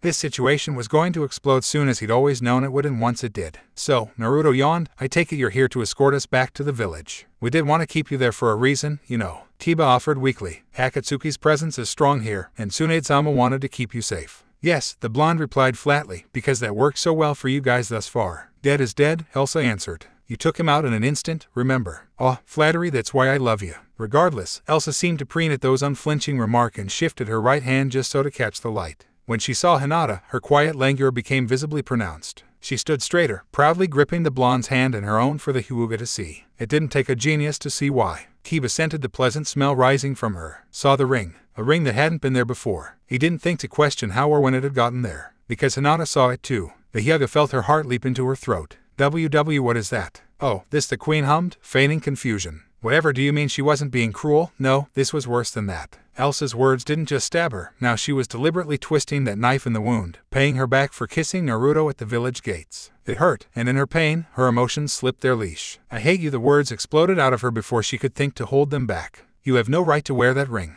Elsa blinked. Once, twice, 3 times. A thief. An awful silence fell over the group, broken only by the sound of the rushing river. Kiba swore. This was the absolute worst outcome. Hinata might be his teammate and a good friend, but damn it, this newfound attitude of hers was going to get her killed if she opened her mouth. Now worse, he knew there was nothing he could do about it.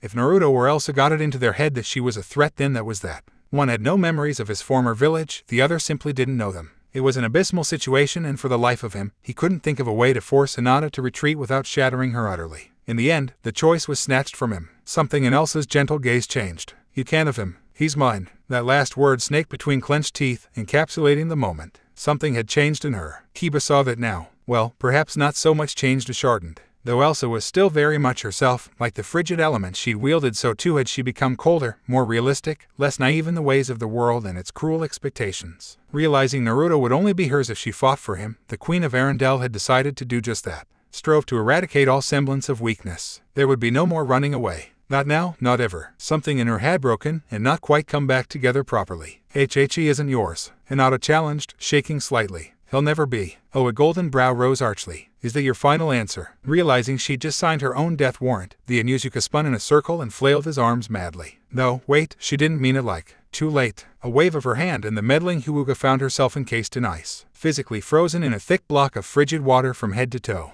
An awkward beat of silence pervaded the riverbank as both Naruto and Kiba turned to gape at the freshly formed ice sculpture. Each balked, looked at the frozen figure that, mere moments ago, had been very much human and was now little more than an ice sculpture. Pure, unmelting ice, raw winter in its purest form, her mouth frozen in her last moments of shock. Then reality caught up to Kiba. Fast. What did you do? Don't worry, Elsa soothed, she isn't dead. I've merely immobilized her. Naruto scratched the back of his head sheepishly at all of this. Well, he muttered, they could have gone over better. Really, Elsa tilted her head. She deserved it. You turned her into an icicle. And your point is, shutting up now. Then, a pause. Your armor. A blink. Naruto looked down. Aorg. And a strangled yelp pervaded the riverbank.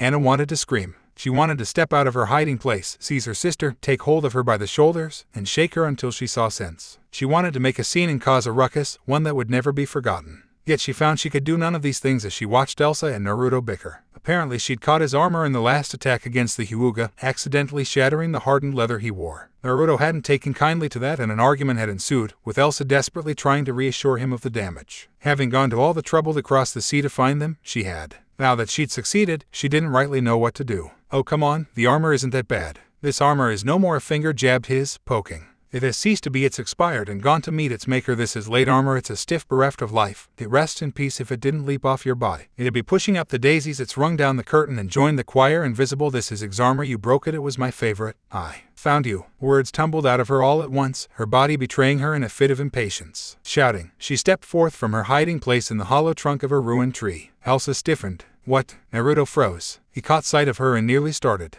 Her hair was blue, a deep navy color, now matching those of her eyes. Her hair was short and unruly, what remained of it spilled raggedly just below her chin before tapering off, vanishing in a curved slice that mirrored her own appearance. What was that style? They'd called it a pixie cut. Even her own gown had not been spared, her winter robes now replaced by a slim, undulating gown of the purest black and blue, mirroring the briny depths of the oceans themselves. But whereas Elsa's glittered with ice shards, this was more of a robe, exposing the slim expanse of her left leg and arm before tapering up to expose the tan expanse of her neck and collarbone, freckles, all. He almost didn't recognize the stranger staring back at her, this creature of the deep. And yet he did. Naruto blinked. Anna. An awkward beat of silence passed between them. Hello, she managed shyly, sounding just as awkward. Long time no see, huh? That finally jolted Elsa back to reality. Anna, what are you doing here? Well, I came for. Anna's words withered away when she saw the ring on her sister's finger. Sense abandoned her. That's. The smile slipped from her face like so much water. When? How? Hyowen did. Elsa felt the fog shift in the air, registering as a surge in humidity. What was this? Naruto must have felt the change as well, because the once serene look in his eyes became wary, joy replaced by caution. Anna was still looking up and at the blonde in abject disbelief, her mouth working silently as she struggled to give voice to the turmoil rising within. She'd always been the calm one, but clearly something had changed whilst they were away.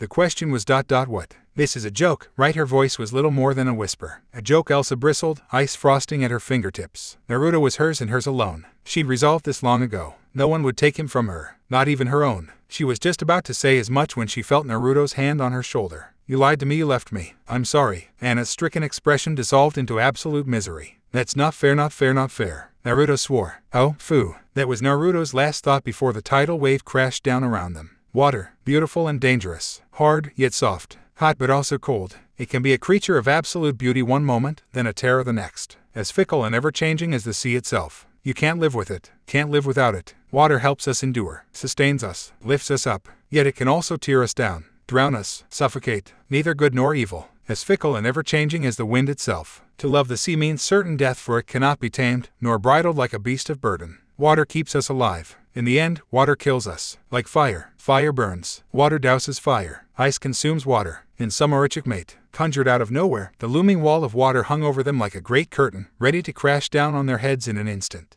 And it all stemmed from one being. One heartbroken girl, ready to tear the very world apart for her sorrows. He didn't know what to say to her. Couldn't think of the words to calm her. She'd gone well beyond rhyme or reason, and there was nothing anyone, neither Naruto nor Elsa, nor any being on this green earth could say to ease her pain. Said pain was about to drown them in half the forest if they didn't do something soon. Even now he could feel a chill in the air, a sure sign that Elsa was about to defend him and send everything pitching over the edge. He couldn't let that happen. In her current state, Elsa would absolutely eviscerate anyone who tried to take him away. Even her own crazed sister. For the life of him he couldn't understand how it had come to this. There were too many questions and nowhere near enough answers. Why was Anna here? How had she followed them? When did she gain command if not mastery over the element of water? Regardless, he needed to defuse the situation before it came to a head, or worse, the sisters went to war with one another. Wait, don't. The vision took him in mid-step, momentarily leaving his world behind for another. He stood among the ashes of the world and fought for control. Flames flickered at his fingertips, longing to lash out. More than anything, where had he gone wrong?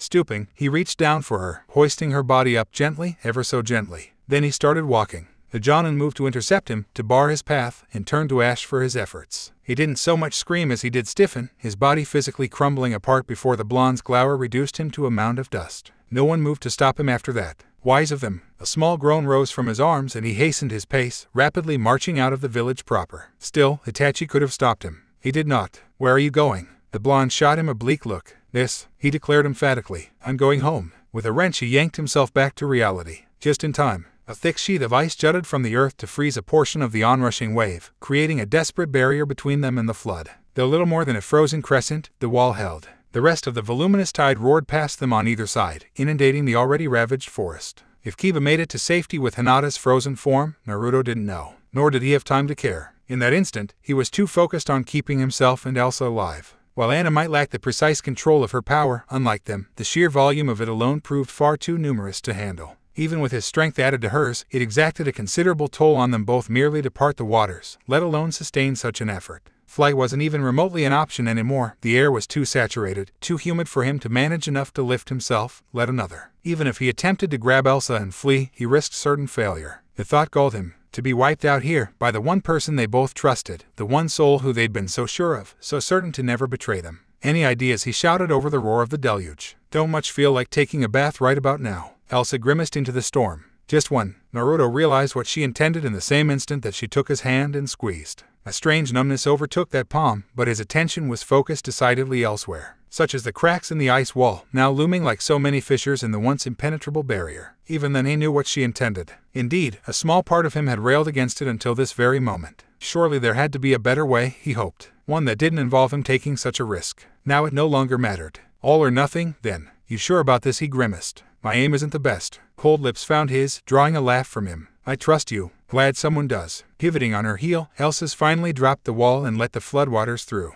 In the same instant Naruto yanked hard on her hand, gathering her into one arm. Angry seas bore down on them with a wordless roar, intending to swallow both blondes whole. Too slowly. Even as a fresh wave crashed down on them, the Jinchuriki gathered both legs beneath him and leaped, erupting upwards in a cone of supersaturated air. A great gust of wind howled in his ears, nearly deafening both warrior and queen alike, but neither paid it any heed. Beneath them, the world shrank away, the torrential seas little more than a mottled blue blur below. In that moment, only one thought existed. One purpose, one shot, one aim. No sooner had Naruto's boots left the soil than he'd arched his arm back. A spear of burning icy as fantastical as it was impossible manifested in his right hand, and he hefted it with a practiced grunt. The weight was a bit heavier than he was accustomed to, but he knew it all the same. He practiced with all manner of weaponry back in Arendelle, and this one was no different, if a tad larger than expected. Muscles bulged in his arm, every single cell as one, united in a single common goal. It pained him to do this, more than he'd ever admit, but it had to be done. Anna simply couldn't be allowed to rampage as she pleased. He valued the woman in his arms more than life itself, and nothing would come between them. Not even her. As their momentum peaked and gravity sank its cruel claws into them, scarred fingers tightened around the of the spear. A lone tear trailed down whiskered cheeks. I'm sorry. Then he let it fly. Cold fury burned the world white in a monstrous thunderclap. A bold bolt of impossible light burst from his hand there one moment, gone the next. Fire and ice. Two elements intertwined as one descended in a blaze of blue crimson.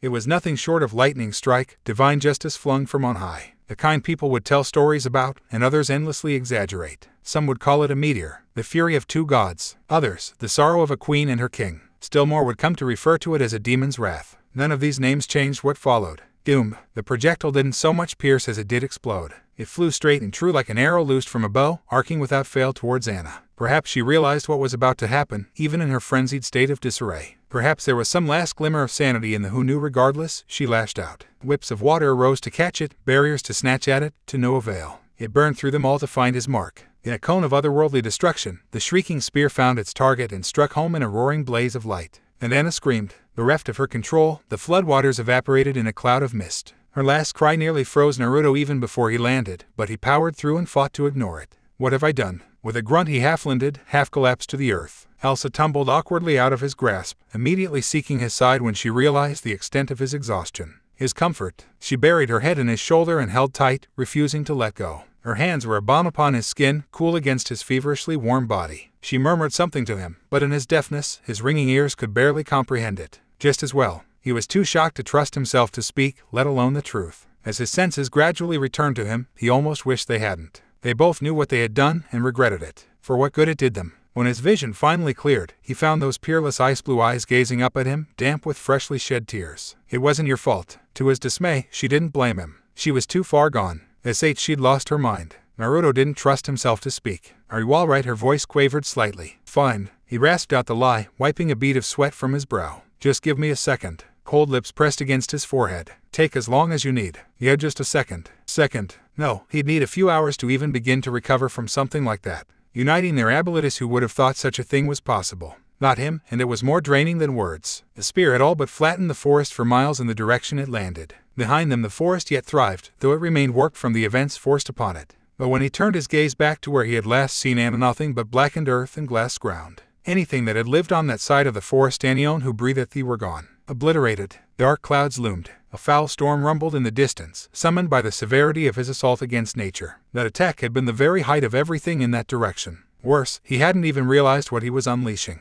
He'd intended to try and wound Anna, possibly even stun her, but not even the trees remained, nor was a single stump to be seen. Nothing, only emptiness. So fixated was he on this wanton destruction that he almost failed to notice it. Anna had gone down too easily at the end. There hadn't been any heart in her attacks in what he assumed were her final moments. Indeed, for all her earlier ferocity, she lacked anything meaningful in the way of strength. Her once boiling anger had been replaced by frigid fear, and then that fear had swiftly morphed into blazing terror. Whatever was flung at the spear hadn't impeded it in the least. It was simply obliterated on the spot or boiled away by the heat. Was this a distraction of some sort, or did she truly lack control over her powers? Shing! A hand closed around his shoulder and hauled him backwards. Elsa's horrified face was the last thing he saw. No! In an instant she vanished, receding to a blur in the distance as he crashed through the undergrowth. In disbelief, Naruto reached back and clawed at the hand holding him, only to find a disembodied limb lurking there. No, not quite, he realized. Instead of an empty arm or an attacker, he found something else entirely. A winding black cord receded into the distance, the latter of which seemed intent on dragging him away with sound and fury, uncaring of what he struck in the process. Twisting around in his captor's ungainly grasp, he shot a tendril of flame into the distance. For his efforts, he found himself slammed face first into the muck again. Whomever wielded it was possessed of extraordinary strength. Indeed, he found the grip quite impossible to break. But not to burn. That cord, what the hell, can't seem to catch a break today. A swat of flame superheated the air around his body, slicing into the tether, the whip steam on contact. Channeling the inferno beneath his boots, the blonde willed himself airborne, erupting through the tree canopy to escape whomever had sought to take him captive. Branches briefly SCD at his whiskered visage as he ascended rapidly, burning away all he encountered, seeking the safety of the sky. He was too enclosed down here in the forest. He needed to get airborne, to get away, to escape before left. His brain shrieked a warning almost too late. The thrusters on his feet flared fiercely, furious fires kicking him backwards into the clouds just as a pillar of heavenly wrath immolated the space he'd occupied a heartbeat before. Naruto watched the lightning crackle past and cringed as it sundered the stormy sky overhead. He might be nigh invulnerable to heat and resistance to cold, but even he would perish if something like that struck him. Light and electricity was an element he'd encountered only once before. He'd once fought off an assassin with a frightening Abolitite ability to conjure lightning who'd come for Elsa's head. He'd nearly lost his own in the process back then. As such, he had no desire to revisit that past experience again. Alas, as ever, it seemed fate had others plans for him and his beloved.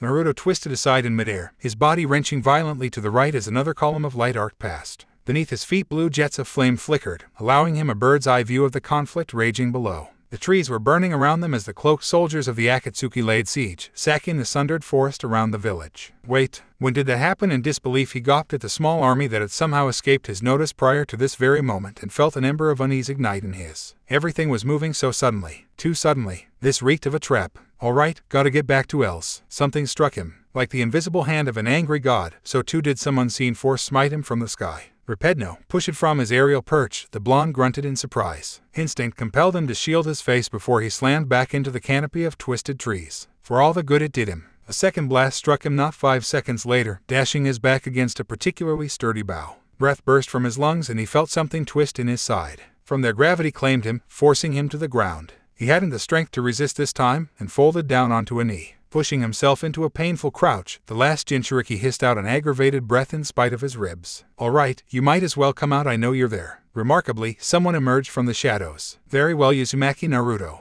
If one could call Sasori a puppet, then this man was clearly also among the undead as well. Poison green eyes rimmed with crimson sclere regarded him in open contempt. His retaliatory blast had seared well through a portion of the man's cloak, exposing dead brown skin that reeked of decay. A strange patchwork of black stitches crisscrossed his body in a latticework of sutures that truly disturbed him. Creaking whenever he moved, they seemed to writhe and shift the longer he gazed at them, almost as if they were somehow living, acting with their own will. He suspected the rest of his face was in a similar state beneath that cowl of his. "Are you a zombie, I suppose?" The masked man answered in a monotone, the slight tilt of his head the only real sign of any inflection. "A little bird told me you did hidden in." A pause pushed its way between them, broken only by the sounds of battle above. "Suppose I should thank you for that." He was beginning to annoying me. "Still, you asked for my name. You may call me Kekuzu." Coughing harshly, the blonde stood. "No, you're already dead." "What?" The whiskered warrior edged his hand back, fingers forming a taut point of attack. "Oi, Simir, you zombie bastard. He'll roast you the same way I did that damn." Bold words. A fresh voice echoed behind him.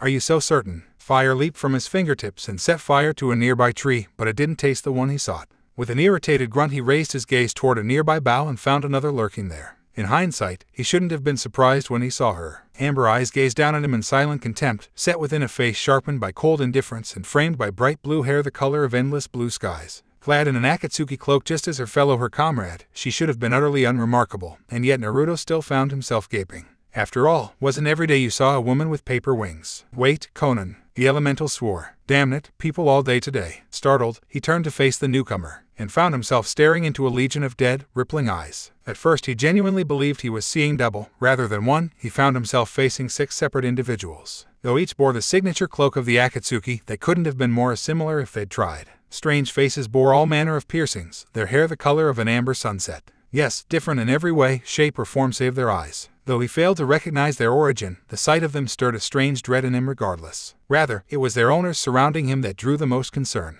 Each had claimed a place in the trees above. Each bore matching pairs of horrible, rimmed violet. Each of them gazed at him with those cold, heartless eyes. Spirits, what in the blue hell had he gotten himself into this time? As he looked one of them forsook their perch in the boughs above. Alighting in a pointed crouch, the man whom he could only assume to be their leader extended an open hand to him. "We've been waiting for you, Uzumaki Naruto." Their leader smiled tersely. "You would be wise to surrender and come quietly." For a moment, a fleeting sliver of eternity, he actually considered it. Azure orbs flicked upright, taking stock of the bodies both above and below. 8. There were 8 of the bastards, counting that winged woman and the zombie with the stitches. Those weren't betting odds. One he knew he could face with impunity, but 8 even a certain gambler knew better than to bet against those odds. He couldn't surrender, a cinch false move and they'd descend on him like crows to the slaughter. Escaping to the village was out of the question. They had matters of their own to tend to, likely fighting for their lives as they were now. Besides, from what he'd seen, few if any were capable of fighting these bastards. The villages had been pushed back for a reason, after all. No, short of getting a message to Itachi, he was alone in this. A fighting retreat seemed the only option, yet even then he doubted he'd get away clean.